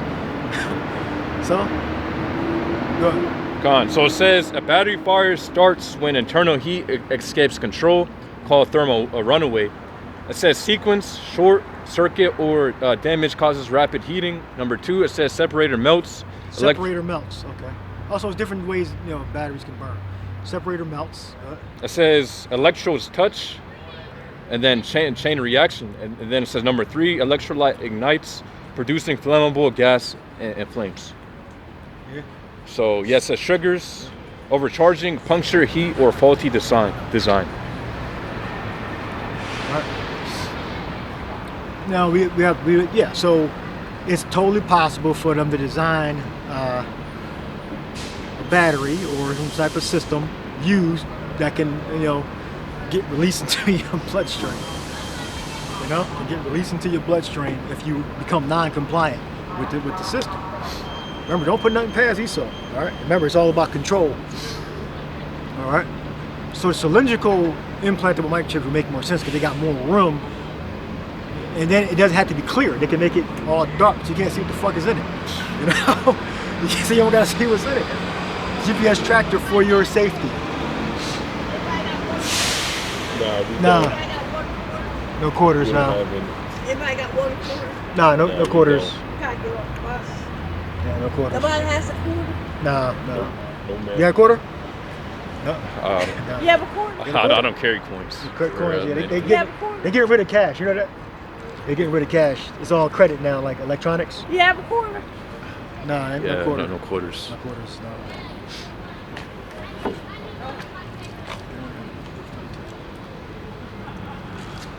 They're getting rid of cash. We'll have a bunch of Tamars. A bunch of Tamars. Yeah, Judah. One of the patriarchs of Israel. We have a lot of Tamars. Gonna have to use subtlety to get a man. Alright? Subtlety. That's what they should be using anyway. Yeah, go ahead. So I looked up what about solid state batteries. It says solid state batteries use a solid electrolyte instead of liquid, making them safer, smaller, and higher in energy density. It says safer, smaller, and higher in energy density. They're still using liquid batteries now, so less prone to fires. So if we're going on like the deletion theory with the battery, you'd probably use a liquid. And if we're going with the tracking, solid state will be more efficient, but it can still be liquid. Solid state seems to be smaller and more efficient, more energy dense. So that means more electrons can be stored in a smaller surface area. Go ahead. It says advantages: faster charging, longer life, no leakage risk. It says challenges: costly production, scaling issues. Cost. You know, Esau's a cheap ass, but he'll invest. Right? Remember, innovation. You know, America's all about innovation. Remember, Thomas Edison. He's considered the most, the greatest inventor to ever live. Thomas Edison, right? So, and he was American. So, Americans are very innovative. All right. Even you got the Israelites. Like the third rail was invented by a so-called black man. All right. And I'm sure his family's not profiting from it today. You know, but a lot of great inventions came out of, you know, Britain, France, Germany, and America. America was like the base. It didn't start in America. I believe the Industrial Revolution started over in Europe. But a lot of inventions, man, started in America from Esau and Jacob. All right. You got all these electric trains, the third rail, what? So-called black man. Street lights, so-called black man. All right. Thomas Edison, the light bulb, but then the filament, you know, was so-called black man. Right. Alexander Graham Bell, he had the telephone, right, which is, I believe, based off of you know, like electricity. And go back to Edison, greatest inventor to ever live, apparently. All right, the Yahweh Shai gave him the wherewithal to do all those experiments. Okay, they keep failing. Then he had a bunch of people working for him. Like, come on, man. He had a bunch of people R&D working for him. You think Thomas Edison was just sitting in the damn laboratory failing 10,000 times? That's what they say. Edison failed 10,000 times and was persistent. Well, who made him fucking persistent? The Yahweh Shai did, to make him figure it out. All right. But then he had a bunch of people working for him. Like, who the people that working for? You never hear about them. It's like Elon Musk. Yeah, like like Elon Musk is not. See, but the difference is Edison was actually in the laboratories, you know. But Elon Musk, he's nowhere near the damn laboratories. He oversees it, you know. He brings electrical engineers in. He bring doctors and human interface technologists in, you know. Or computer human interface, you know what I'm talking about. To do all that. He's a businessman. Elon Musk is a pure businessman. And Edison had like a third grade education. You might look that up. Third, fourth grade education. Edison? You know? So how much could he possibly fucking know? All right. So he had to bring in experts to do the shit. You know. So he knew. I guess Edison taught himself, you know, engineering and electronic theories and all that stuff. But I think he had like a third grade education. It was the Lord that made them give him this knowledge, man, to figure them things out. And of course, he had other Edomites around him that were educated. All right. So, the reason why Esau has the technology is because the Heavenly Father, Yahweh Shai, the Son, gave him the power, gave him the wherewithal to look at certain elements, see how they react, and elements that could capture sound, and elements that could capture light, and then convert it, transduce it through a medium, convert it to electrical signal, and send it across large areas. And it also all comes from the earth elements. Esau, Yahweh Shai, made Esau go into the earth and figure out what the elements do that can trap sound and light, you know, through failing thousands of times and then finally getting it. And the Spirit's guiding Esau to certain elements to do this, certain elements to do that. You know, going on them damn safaris and going into the jungle and getting plants, you know, and then classifying them in Latin and all that, you know. You know, that what it said that Esau, give me that precept about wiser than Daniel. He searched out everything. I got a quick one too. Yeah, go ahead. It says Isaiah chapter 54 and 16. It says, "Behold, I have created a smith that bloweth the coals in the fire, and it says, and that bringeth forth an instrument for his work." Yeah, well, experiments with uranium, experiments with plutonium. They had to go into Africa or into wherever they had uranium. I know it was Africa's abundance of those elements. But yeah, you had to do experiments. Then they figure out about radio waves and radioactivity, people dying and shit and getting cancer, not knowing why. Oh shit, we gotta get shielding for this. Charged particles and energy and all that stuff. They never talk about the people that died figuring this shit out. You have more information? Yeah, Khan. It says, it says, it's like it says, and I've created the waster to destroy. Yeah, that goes to the nuclear bombs, nuclear energy. Esau figured it out. All right, you got the German Edomites, then you had the Russians and the Americans, and the other nations. Figured out the technology, and it all comes from the earth. All right, and what they do is they grab different earth elements, dope it, and change certain molecules around by doping it, and it does something that it didn't do before, like trap light, trap sound, stop current, release current. Only allow a certain amount of current to go through a circuit at a time because they mixed certain elements together. And it takes experiments to do that, to figure out, oh, you got to have 2 parts cadmium, 1 part aluminum, other part nickel, and it does something with an electrical signal that it didn't do before, so they can control, you know, current going through a circuit. Esau searched it out. What? More? Khan, that's cool. Yeah, that's it. What do you have? Thomas Edison. Education? Yeah. It says he was only in like public school for like a few months before his mother took over teaching him at home. So. Put where he learned his engineering from, about electricity. Where he learned that? I believe he was self-taught. I believe. Autodidactic, as they call it. That's the $10 word. Autodidactic. Khan, I got. Go ahead. Yeah, it wasn't. Yeah, it says Ezekiel chapter 28 and 3. It says, "Behold, thou art wiser than Daniel. There is no secret that they can hide from thee." Yeah, they searched out. They went into the earth and dug up the earth, which would be artifacts or earth elements, and experimented with those elements. Mixed them together, doped it. Semiconductor. Look up semiconductor. Those are like 2 elements together, and they have and they dope it. If I'm saying that correctly. All right. They did this from a lot of experiments. There is no secret that can be hid. Go ahead. Yeah. It says Thomas Edison was a self-taught learner who learned about electricity through reading books and conducting his own experiments. With his interest sparked by a book on natural philosophy his mother gave him, he further developed his expertise through his work as a telegraph operator, which exposed him to electricity and led him to create improvements on telegraph technology before moving on to his own inventions. All right. Now, who financed Thomas Edison? Then give me the name of the bank and the person. Sure it was. Yeah, it might have been American Bank. It says, so-called J's. I don't know.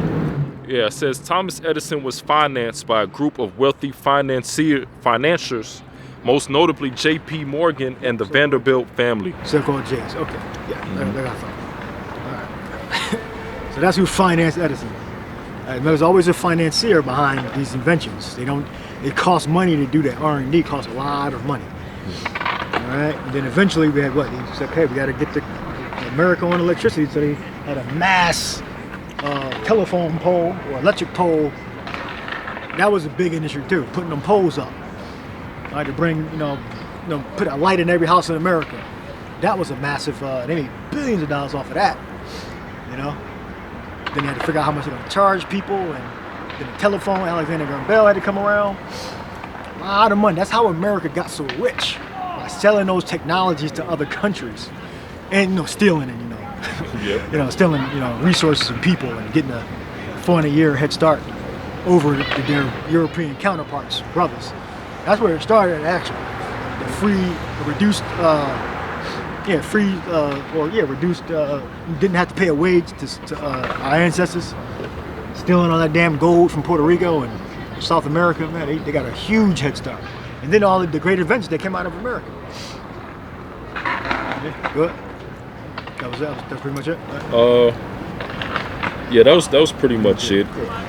The most, it was a couple others early in his career. Yeah, that's fine. All right, cool. I got semiconductors. Semiconductors. We did the material. So it says semiconductors are materials whose conductivity lies between metals and insulators.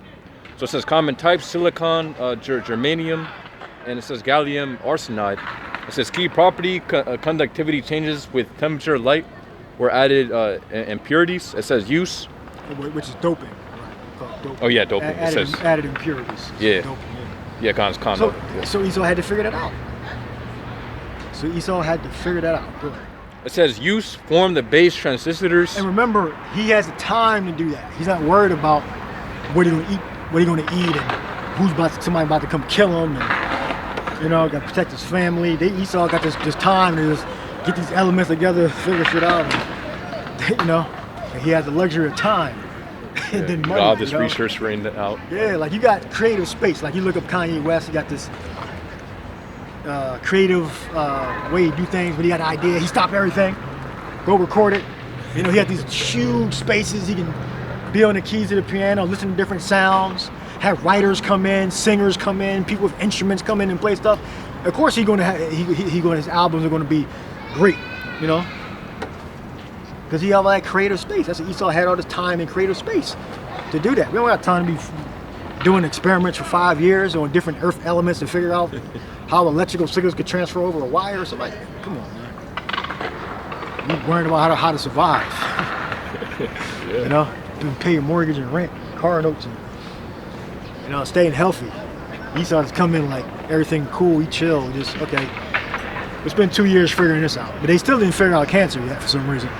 They ain't figure out cancer. Yeah, allegedly. I guess it's more. Yeah, I guess it's more in the treatment apparently. Go ahead. Gone. So it says use of semiconductors. That's a great invention, semiconductors, and that took, I don't know how long. You can figure that. See if you can find out how long it took them. Maybe they found out by an accident, or I don't know what they were doing to. What they were trying to figure out. I'm not sure, but that's probably one of the greatest inventions or discoveries, I should say, in, I guess, electrical engineering, I see you would call it, or something like that. I don't know. Go. Gone. So, gone. Says semiconductors evolved over decades. It says 1870s through the 1930s. Early studies on crystal conductivity, copper oxide, selenium. It says 1947 invention of the first transistor at Bell Labs. The true start of a practical semiconductors, which is a solid state switch, I believe. Solid state, meaning no moving parts. So it basically opens and closes based upon current flow, the voltage. All right, just on that, no moving parts. Now, of course, they're going to eventually wear out. You got to replace them, but based upon current, that's how you can control electrical flow. You know, so Esau thinks on a grander scale. You know, it's all about control. When you control, even to control the elements. Think he's fucking God. Think he's the Most High. You know, you're gonna stop and control flow, and that's why we have a lot of great adventures today, because the Lord made him search these things out. Yahweh Shai. He's not fucking intelligent himself. He was made to search these things out. All right. Solid state. If my memory serves me right, there's solid state switch. All right. A solid state pathway for electric to flow. Or movement, not solid state, but it's no moving parts. No moving parts. So if you have less moving parts, you have less heat created because of the moving parts. Every time something moves, especially in industrial settings, it's going to create heat, wear and tear. The eventually is going to fit. The object's going to fail. All right. So if you create a transistor, well, you got no moving parts. So as long you increase the longevity of it. All right. And then that benefits him, and it benefits industry. All right. Remember, it's always going to benefit the corporations and the government first, and then us last. Got information. So it says, solid state refers to technology where all components use solid materials, no moving parts, fluids, or gases to conduct or store energy.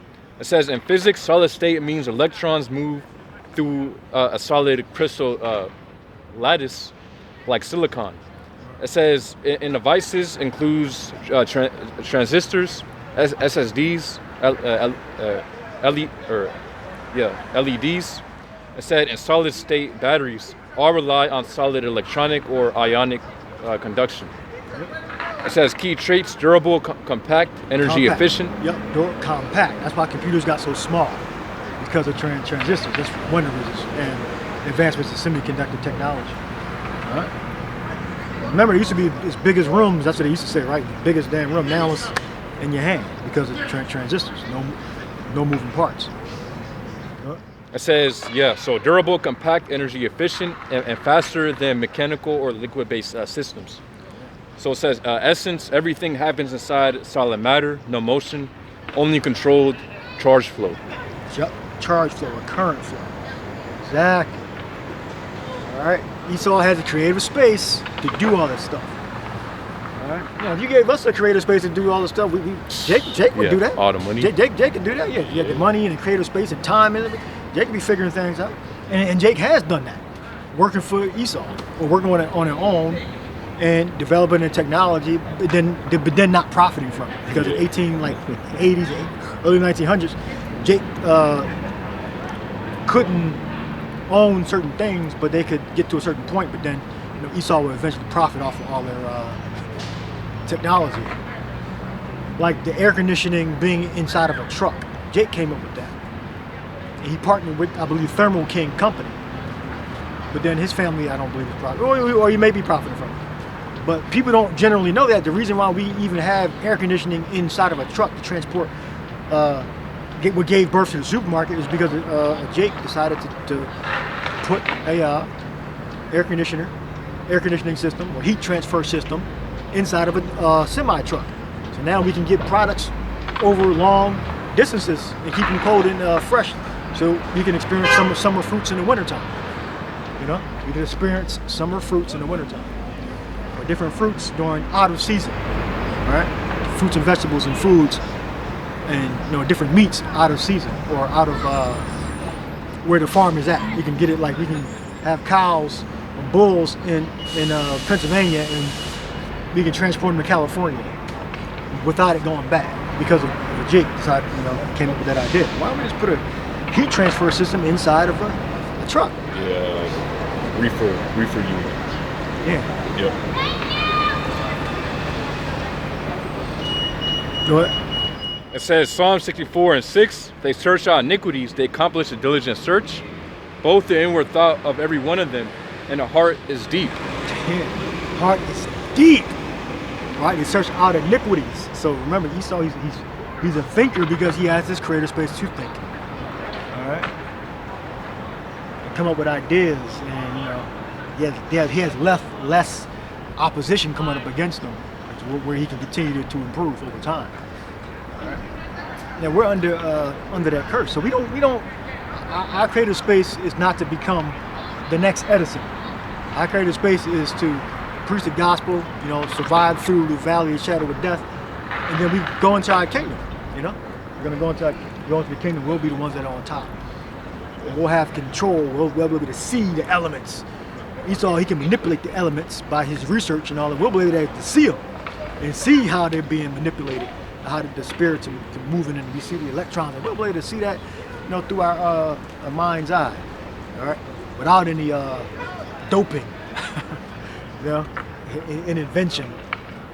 Yeah, constant testing to see, what this will do. Yeah. We can see it. First try, we're going to be able to get it. See it. And Esau, he's going to be on the bottom. He's going to be just a servant. He's going to be a homeborn slave. That's exactly what Esau, Edom, and the other nations is going to be. And Esau is going to be in the very bottom. So the Hebrew word for deep is aimak, meaning, mysterious, depths, unsearchable. Yeah. So Esau, So like back then, Esau was already thinking about this technology, casting system in the 80s, 70s, probably the 60s. It's deep. And it started to come to fruition in the 80s and 90s. Credit card, the 70s, credit cards, I believe, came about, 70s and the 60s. And a barcode, I think, in the 80s, I believe, or the late 70s. And then it kept evolving over time. Because the times we're moving in, we're gonna need the brotherhood. We're gonna need, protection from on high.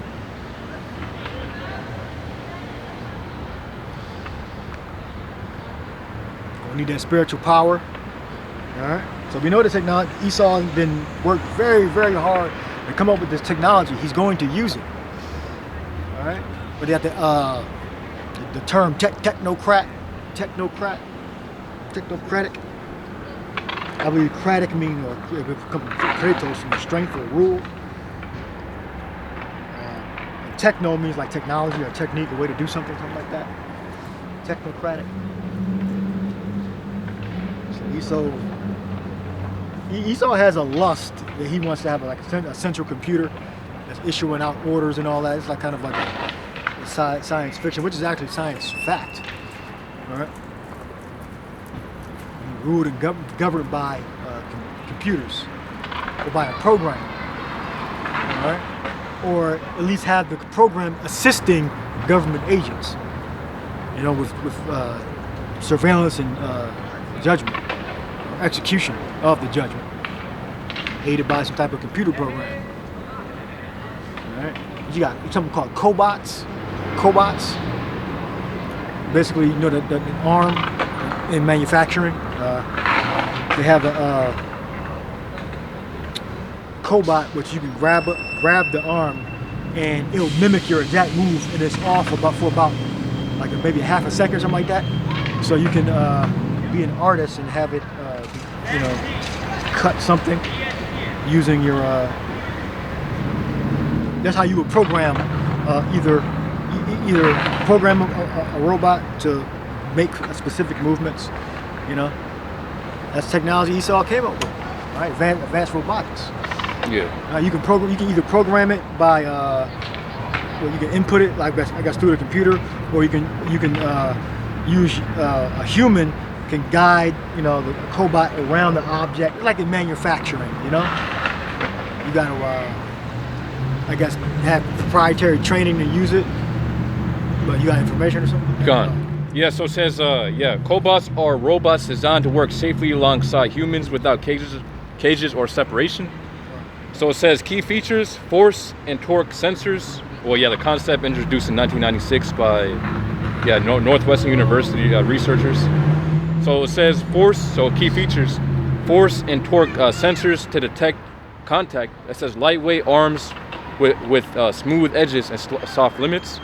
It says AI vision systems for adaptive movement, So common uses: assembly, packaging, inspection, material handling, and lab automation. Yeah, material handling and lab automation. So basically, if you want to lift a car, a chassis, like half built, you can press against the machine, and your slight lower pressure will create higher lift, and you can control the movement of the lift. You know, so you put a small amount of effort into it, and it'll guide with your. You can use your hand to guide the actual machine. That can be like a couple of tons you're lifting up. So, cobot. More? Yeah, so it says essence, cobots merge human flexibility with robotic endurance. Humans. That's those you know, from Aliens, when Sigourney Weaver got into the machine, you know, into the that's like a cobot. Your slight movements will make the robot move. Right? And that can be controlled remotely too. You can have like security droids rolling down with actual cobot controls. Or it can be automated control too. Maybe that would probably be more efficient. Go ahead. It says, yeah, humans lead, robots repeat perfectly. Yeah, and it'll be like maybe a margin error. But yeah, I mean, machines are perfect. You can have a machine, you can program a machine to, like a welding, you know, to keep cutting the same exact thing in the same exact spot 1,000 times. But then, you know, still have to be taken apart and greased, and certain cables change over time. You know, electricity vibrates. Yeah, so eventually the parts are going to break down, so you still need humans. Or you can have other machines do it. Machines fixing machines. That's probably called something too. But traditionally you would have, they still need to be greased and everything like that. Like electric cars, like the motors, they need to be taken apart and greased. You know, the grease is going to burn out after a certain time, so it still needs fluid inside. So the technology has to get really advanced for, you know, I guess machines fixing machines. But then it's still, you know, it's going to be some type of circuit. You know? They're trying to make humans obsolete. So take advantage of the technology while it lasts, because eventually they're going to put a chip in your ass. So just don't take the chip, okay? Don't put a chip in your body. All right, that's the mark of the beast, pursuing the Revelation 13th chapter. Go ahead. Gone. So I also looked up, barcode. So it says, it says 1948 through 1952, concept developed by Norman Woodland and Bernard Silver. U.S. patent granted in 1952. It says 1974, first commercial scan. A pack of Wrigley gum in an Ohio supermarket, marking the barcode's real world debut. It says. Yeah, before then they just had price tags on the package. Before they had unique identifiers. Go ahead. It says 1980s through 1990s. It says global adoption for retail and inventory. UPC and EAN standards dominate, and then it says 2000s to the present. It says evolved into QR codes, adding a higher capacity and phone readability. And and also I got some cashless payment milestones. Go ahead, yeah. Gone. So it says 1946, first charged card. It's called Charge It from New York. It says 1950, Diners Club card. First widely used credit card. It says 1958 through 1966. It says Bank, AmeriCard, Visa, and Master Charge, or MasterCard. That's what they were called back then. It's gone. It says launch global credit systems. It says 1979, electronic banking and POS terminals begin replacing. Gone. It says begin replacing manual slips. It said 1990s, online payments, PayPal 1998. And then it says 2007, contactless cards and NFC introduced. It says 2014 to the present, mobile wallets, Apple Pay, Google Pay, crypto payments, and biometric verification emerge. Biometric verification emerge. Meaning your eyes, iris scans, face contour, face scans, thumbprint. Bio meaning life, I believe. And metric meaning to measure. So everyone has a specific measurement. All right? That's like you're supposed to say measurement. Every specific measurement. So what that is unique to you. Like your thumb is a specific measurement. your eye, your face contour, depth, it has a specific measurement. That's Esau, man, he researched it out. All right, and if he didn't directly do it, he created the R&D, he facilitated the experiments. All right, he put the money behind it to figure it out. All right. Esau really don't create things. He Innovates. He innovates. He brings it the elements into existence. Everything already exists. Esau comes up with. You just have to figure out the pathway to get to it. Yeah. All right. Yeah, Figure that pathway out. All right? 'Cause Esau can't. It's impossible for him to create anything that can't exist. And that's controlled by the heavens. He just figured out the pathway to get to it. Yeah, you got that one devil, Noah Harari, basically saying that we can we can create food, we can create water now, we can create all, we got technology, we don't need a higher power, which really everything in the space is formed is what the Lord created. You're just manipulating. Yeah, give me that precept. You can't can the thing form speak against the thing that created it? Give me Paul, I believe, said it, and then Isaiah said it originally. Gone. It says. Yeah, Romans 9 Give me both. Yeah. gone. It says Romans 9:19. It says, "Thou wilt say then unto me, why doth he yet find fault? For who hath resisted his will?" It says, "Nay." You can't resist the will of the Lord. You can't. It's impossible. So anything that Esau creates, he's been given that thing to create or to innovate. All right, go ahead. It says, "Nay." So verse 20 it says, "Nay, but O man, who it says, who art thou that thou repliest against the Most High? Shall the thing formed say to him that formed it, why hast thou made me thus?" Why hast thou made me thus? Why hast thou made me thus? You can't give the Lord orders, okay? You can't do something against the Lord. The Most High is called Almighty for a reason. All right? Yahweh Shai is called Almighty for a reason. It's all powerful, omnipotent. I believe means all-knowing. I believe. So his little inventions and experiments are all ordained in the heavens. Esau didn't go outside of the Lord's program. He was created by Yahweh Shai to be the damn devil, to come up with these inventions.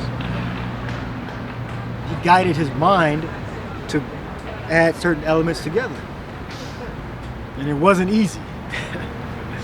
Yahweh Shai made it work for it. Go ahead.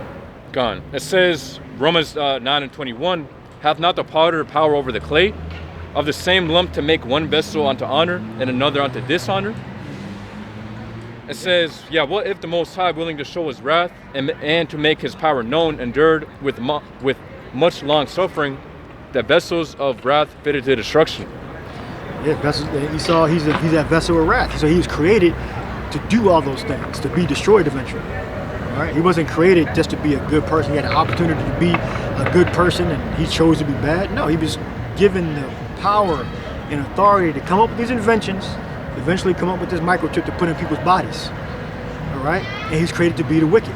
So his design, his makeup is was created by Yahweh Shai. His whole makeup was created, he was designed. Everything he was going to do was created by Yahweh Shai, the Son, under the orders of Yahweh, the Father. So he's not an independent thinker. All right? His steps, his vision is guided by the spirits. What? It says, Romans 9:23, it says, "And that he might make known the riches of his glory on the vessels of mercy, which he had afore prepared unto glory." And yeah, we can get as well Isaiah. So You got it. You got it? yeah, I got it. Okay. You got it. Isaiah 45:9 says, "Woe unto him that striveth with his maker. Let the potsherd strive with the potsherds of the earth. Shall the clay say to him that fashioneth it, What makest thou? Or thy work, he hath no hands." Verse 10. Woe unto The hands is Yahweh Shai. He molded Esau to do all these things. Yep. All right, all his inventions. All right, but he take credit. He's proud. He's a proud man. He figured it out. He figured out space travel. Get the hell out of here. He figured out no damn space. Remember, They went into outer space with film. All right. Now what Esau says is, oh, they developed a casing that can withstand the temperatures of negative 200 and positive 200. No. Okay. We don't believe that shit. They went to space with film. All right, but they developed a case that could protect it against the highs and the lows of what they told us our outer space temperatures are. But again, okay. Whatever. What's going on, man? What are we talking about? Esau's inventions, so-called white man's inventions, and how it was given to him by the Heavenly Father. And Esau takes credit for it. He don't believe that the Creator is all powerful. That's just one of the subjects. What you got? God. It says Job 33:14, for the Most High speaketh once, yet twice, yet man perceiveth it not. It says, in a dream and a vision of the night, when deep sleep falleth upon men, and slumberings upon the bed. It says then he openeth the ears of men and sealeth their instruction. It says, verse 17, that he may withdraw man from his purpose and hide pride from man. Yeah, so the instruction, sealed in your brain. It's not something of your own will. Well, give me Ephesians 1, the 5th verse. Yeah, your instruction is sealed in the spirits seal your instruction. The spirits seal your destiny, so to speak. All right. Otherwise, there will be no such thing as an elect or a chosen people, because it was foreordained. The word chosen. Say again? The word chosen. People in the sign. Read scripture. Yep. Ephesians 1:5. It says, having predestinated us unto the adoption of children by Yahweh Shai HaMashiach to himself, according to the good pleasure of his will, to praise of the glory of his grace, wherein he made us accepted in the beloved. Yep, read it again. Yep. Ephesians 1:5. Having predestinated us unto the adoption of children by Yahweh Shai HaMashiach to himself, according to the good pleasure of his will.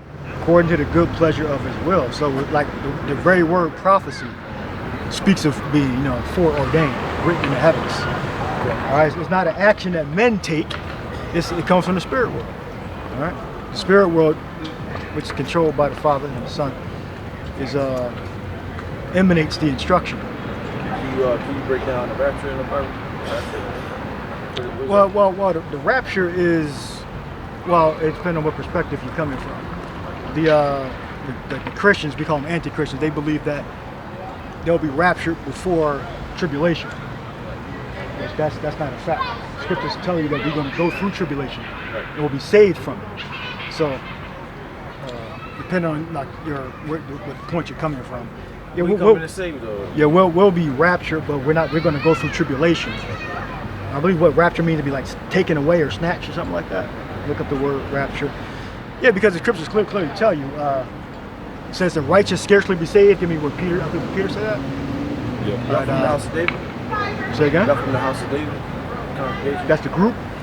No, Israelite brothers. No, we Great Millstone. Great Millstone. No, Barak. There's a couple of them. Well, from New York, New York, New York. Yeah, I think we know a few Baraks. I don't got no, I would give you some offers, but appreciate what y'all doing. How about see what y'all, see how y'all be on the word. I just want to show y'all respect. I'm actually waiting for my cousin. Yeah. Other than that, y'all keep staying in the spirit. Yeah. See y'all out here, man. I didn't know we was out here in Delaware. Yeah, we came. We was in Philly, but we. Oh, y'all from Philly. Okay.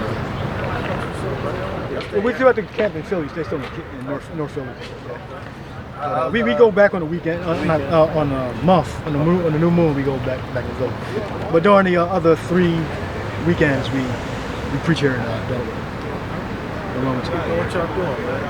I'm actually I got my car parked. I see y'all brothers posted up. Yeah, Isaiah 58 verse 1. Yeah, but everybody ain't going here, and that's fine too. They ain't got it here. Wilmington's a little dead. Yeah, it's a little dead, man. It's fine. The elect gonna find us anyway. Say it again. Oh The yeah, elect- yeah, the yeah, elect yeah, gonna yeah. find us 140, anyway. yeah, yeah. Probably 140. That's 144 going on. Yep. And then when they start to suffer, they gonna they gonna. Y'all got y'all apocrypha around here too, or y'all just got the? Con, we you got familiar? the Con, yeah, we got You apocrypha. familiar with Great Millstone? Nah, not Green Mill. Okay, yeah, we use the apocrypha. You're not familiar with us, that's why. Okay, yeah. Yeah, y'all keep playing that word, all right? Yeah, watch on. Yep, con. Yavash Mishabrakta. Yo, rapture. Con. So it says, yeah, Snatched. yes, con. So I looked up what does rapture mean and definition and etymology. It says definition, rapture means the state of being carried away with intense emotion or joy in Christian theology. It refers to the event where believers are caught up to meet the Lord.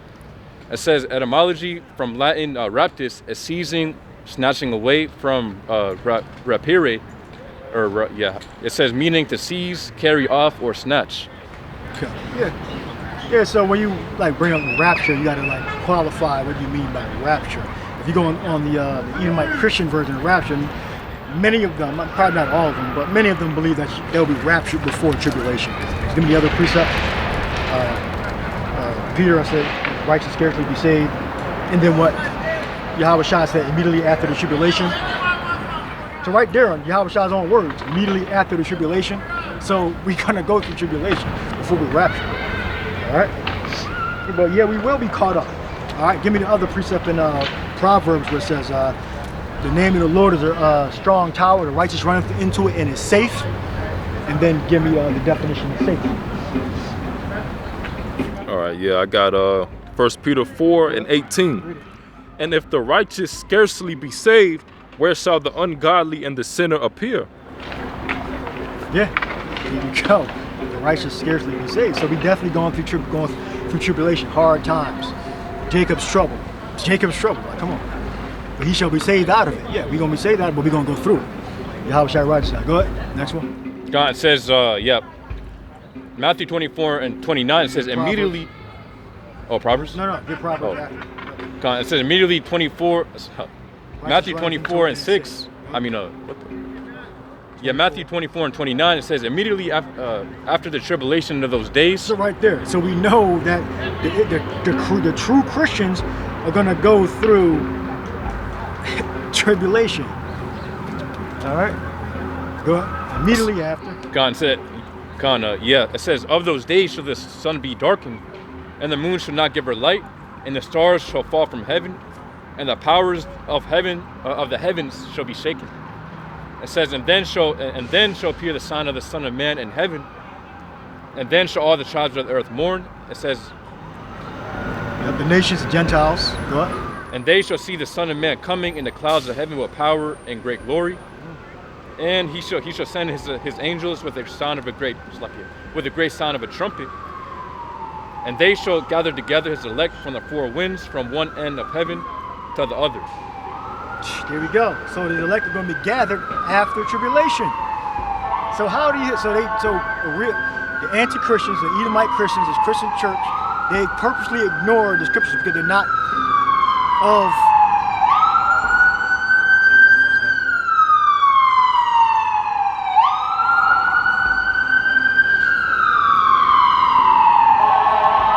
They're not of Yahweh Shai, all right? They're not of the Heavenly Father. All right, they're doing their own thing. They're so-called independent thinkers, all right?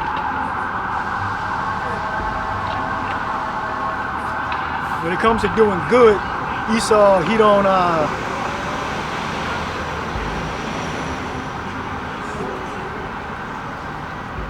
Esau has never and will never reach the acme of doing righteousness. He'll be the opposite of acme. All right? The lowest point, not the highest point. I mean, acme means highest point, summit, something like that. Esau is a degenerate devil. All right? And even John marveled at the Golden City. Remember that? Yeah. Cars, big transportation, the technology. We don't know what John exactly saw, but John marveled. And the angel said, "Why dost thou marvel at the scarlet colored, the beast or the harlot?" Roughly paraphrasing. You know. So we saw the convenience, the riches, You know? Go ahead. Con, it says Proverbs 18:10. The name of the Lord Yahweh is a strong tower. The righteous runneth into it and is safe. See, so this is the rapture right here. Look up safe. Con, so safe is But with going through tribulation first. What? Con, so safe is shagab, meaning to be high, be inaccessibly high. Inaccessibly high. Rap being snatched away in his chariots in Israel. What? It says to be too high for capture, or yeah. It says Too high for capture. Inaccessibly high. The name of the Lord is a strong tower. The righteous run into it and is safe. Yahweh Shai, the Father and the Son. What? it says Con, it says to be high of prosperity. It says to be set on high, be safely set on high. Yeah. Yeah.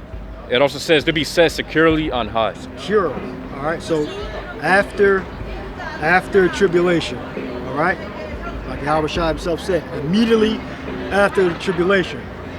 All right. So that's when we will be raptured. Not before then. All right. Not like Elijah. All right. Or Enoch. All right. We'll be going. Look, and if we are raptured before the fire come, that's up to Yahweh Shai. You know, the reason why we're going to be raptured is to be saved from sudden death. Okay, so if an angel transports us while we're about to get our head chopped off, then that's technically getting raptured. It don't mean we're going to the spirit world. It just means we're going to get transported away from the danger. You know, like rapture means to be snatched away, taken. All right. What? Gone. It says defend, exalt, be excellent. It says, lofty, be safe, set up on high. It says be too strong. Now the Christians, the so-called the Christian anti-Christians, they believe before any tribulation or pain and suffering, they're going to inherit that definition. No, they don't even have the name of the Lord, so that's impossible. That's impossible. That's scripturally impossible. Right? Well, they don't follow the scriptures. The scriptures say that the Lord is a so-called black man. Yeah, we ain't bring that up. What time is it? 2:12. Yeah, Esau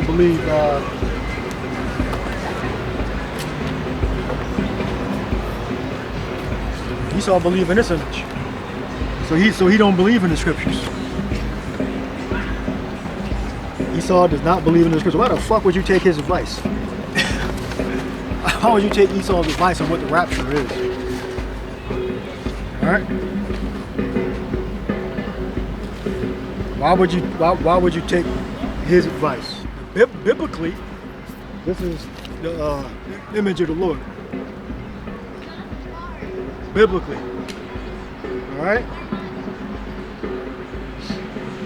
So why the hell would you take his breakdowns on what the scriptures mean when the Bible says this?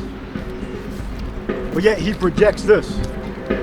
Black and Latino churches do this. They project this. This image is up there. They're all about we're worshiping the Roman version, Roman Catholic version, Greco version of the Messiah. This is a new image. Came about in what, the 1500s, I believe. All right. Different painters have painted similar images, but before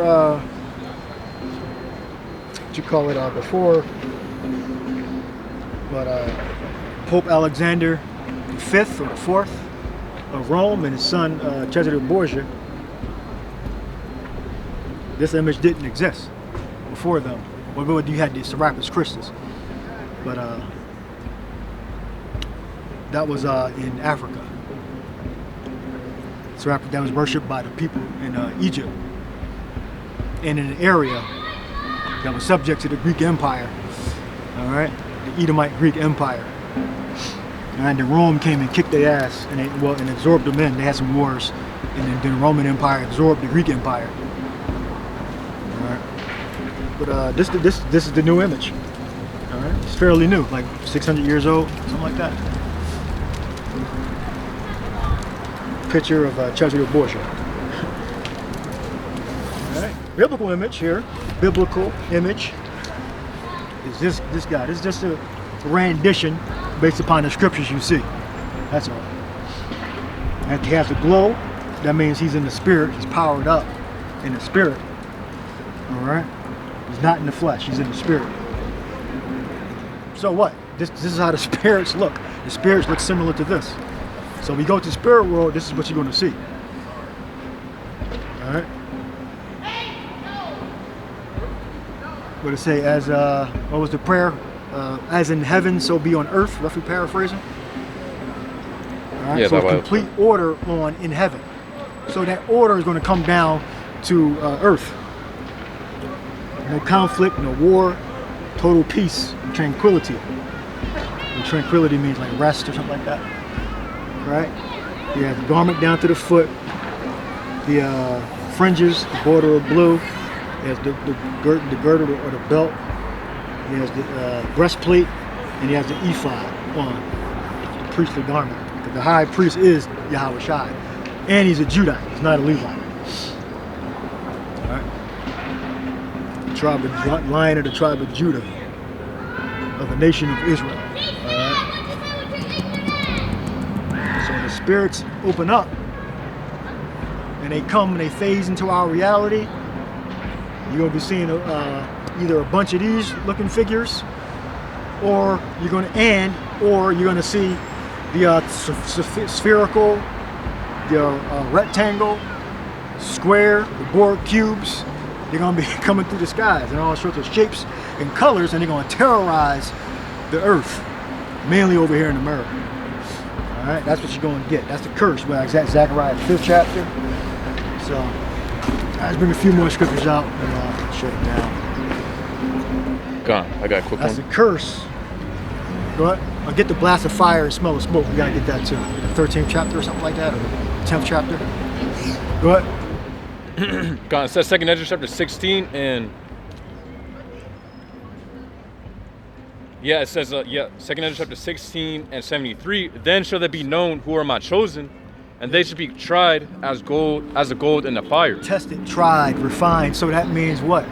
Tribulation. Tribulation. Go ahead. Before rapture. Tribulation before rapture. Go ahead. It says, "Hear, O ye my beloved, say to the Lord, behold, the days of trouble are at hand, but I will deliver you from the same." Yeah, but I would deliver you. But he shall be saved out of it. This is the time of Jacob's trouble. But he shall be saved out of it. So that's going to be his trouble. Yeah. It's not going to be like, oh, they're going to see it from a distance, and then they're going to just drop. No, they're going to experience the trouble, experience the food shortages and the mass arrests and incarcerations. All right, you're on the run or get arrested. You're going to experience the murders. They're going to murder us. Some of us, certain number. All right, the Lord know. And most of us going to get away though. So we ain't going. He ain't going to get a significant portion of the prophets. You're only going to get a certain amount of us. Right? And then you're going to have different spirits and apparitions haunting Esau. You're going to get fucked up. You ain't going to just be able to kill one of us and just everything going to be okay. You know, you got what it says about the apparitions made for to punish men. You got the chariots of Israel and the horsemen thereof, the horsemen of fire. And these are all made for execute judgment. Esau's going to be terrified. And they're going to be in the air, they're going to be on the ground, they're going to be in the water. You know, at their appropriate time. It's going to be an amazing thing when we see those chariots. All right? And what? We're going to be saved from what? The hellfire. The fire that's going to come and burn America up. That's what the elect are going to be saved from. All right? And to bring an end to Babylon. The end got to come. So before the fire come, simultaneously the elect going through our tribulation, Yahweh Shai Ratzah, will be raptured. If you like the word, some of you like the word rapture. All right, it just means taken away, snatched. All right. So that's our hope. That's our belief. We've had visions. We've had dreams about it. So we believe it. We believe it's going to happen. But we know we're going to suffer first. All right. We're going to be in fear. Our our life's going to hang in the balance. But look, we're going to have what? The angels, our guardian angels, going to protect us. All right. Do it. You got something? Con, so You can come back here. Go, what you got? What you got? 2nd Esdras 13 and 10. But only I saw that he sent out of his mouth as it had been a blast of fire, and out of his lips a flaming breath, and out of his tongue he cast out sparks and tempests. And they were all mixed together, the blast of fire, the flaming breath, and the great tempest, and fell with violence upon the multitude which was prepared to fight, and burned them up every one, so that upon a sudden of an innumerable multitude nothing was to be perceived, but only dust and smell of smoke. When I saw this, I was afraid.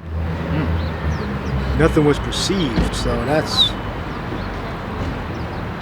Is that talking about this rubble or just disintegration? Yeah. You know, we're gonna find out. Rubble or like total disintegration, like the phaser on Star Trek. You know, you just burn your body up until it's not even dust. Well, it said it was dust instead of smoke. Smoke, we got remnants of dust. Let's see. Yahweh Shai. That technology that the Lord has is far beyond what Esau can do. All right, high energy weapons. You know, with the rail gun, rail.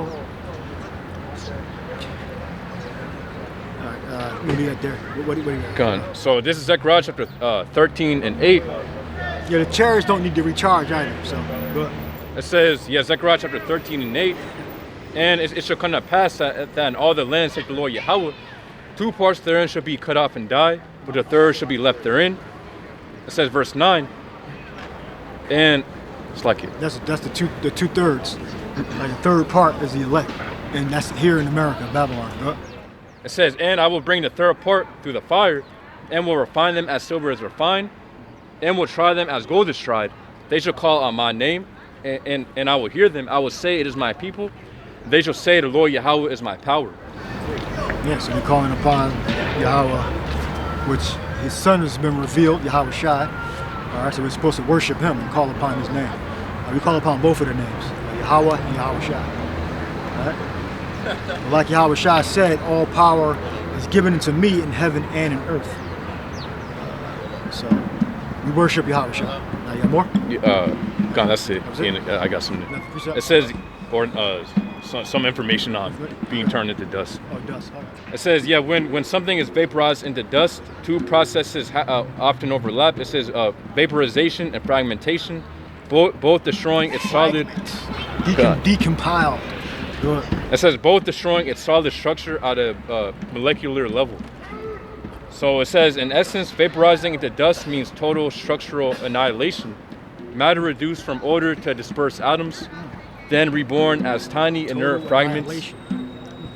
God, it says, then reborn as tiny inert fragments of what once was. So total dehydrated and superheated to tiny fragments with dust. More? Yeah, so it says, vaporization caused by intense heat or energy. It says, and energy breaks the materials. It says